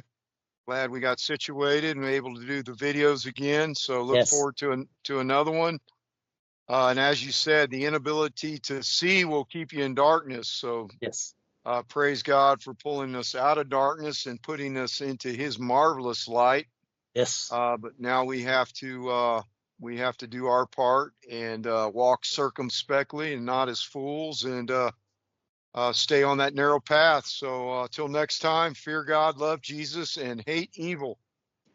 Yes, and I would say to anybody who's watching, if you want more information, please go to my website, darknessisfalling.com. All my videos are there. Yeah. You can download them, record them. Please don't change them in any way, and share them around with other people. And you can find also a lot of information there, which is slowly getting deleted. Do you know that, Joe? Many Yeah, videos that I linked on my web pages are now being deleted from I YouTube. didn't know that on the web. Yes. Oh, okay. Wow. So go there while you can, people, and copy stuff. Do whatever you can with that information while it's available. It took me a long time to get it together. Please use that resource, darknessisfalling.com, while it's online, because information is being deleted day by day. Right. Yeah. I want to thank you all for listening and for persevering to the end with us, because there's a lot of information in this video. Yep. And I want to thank you for listening, and tell you to take care. Please take care. And in the light of this pandemic that is coming towards us, Right. because this is Yeah. going to be a tough one. Please put food and water in your house and prepare a little bit for that as this continues to grow and become a thing. Yeah. And Yeah. other than that, God bless you, and we'll see you hopefully in the next one. Yeah. Okay, brother. All right. God bless. God bless you, Joe, and talk to you really soon. Okay. Great. Look forward to it. Yeah, likewise.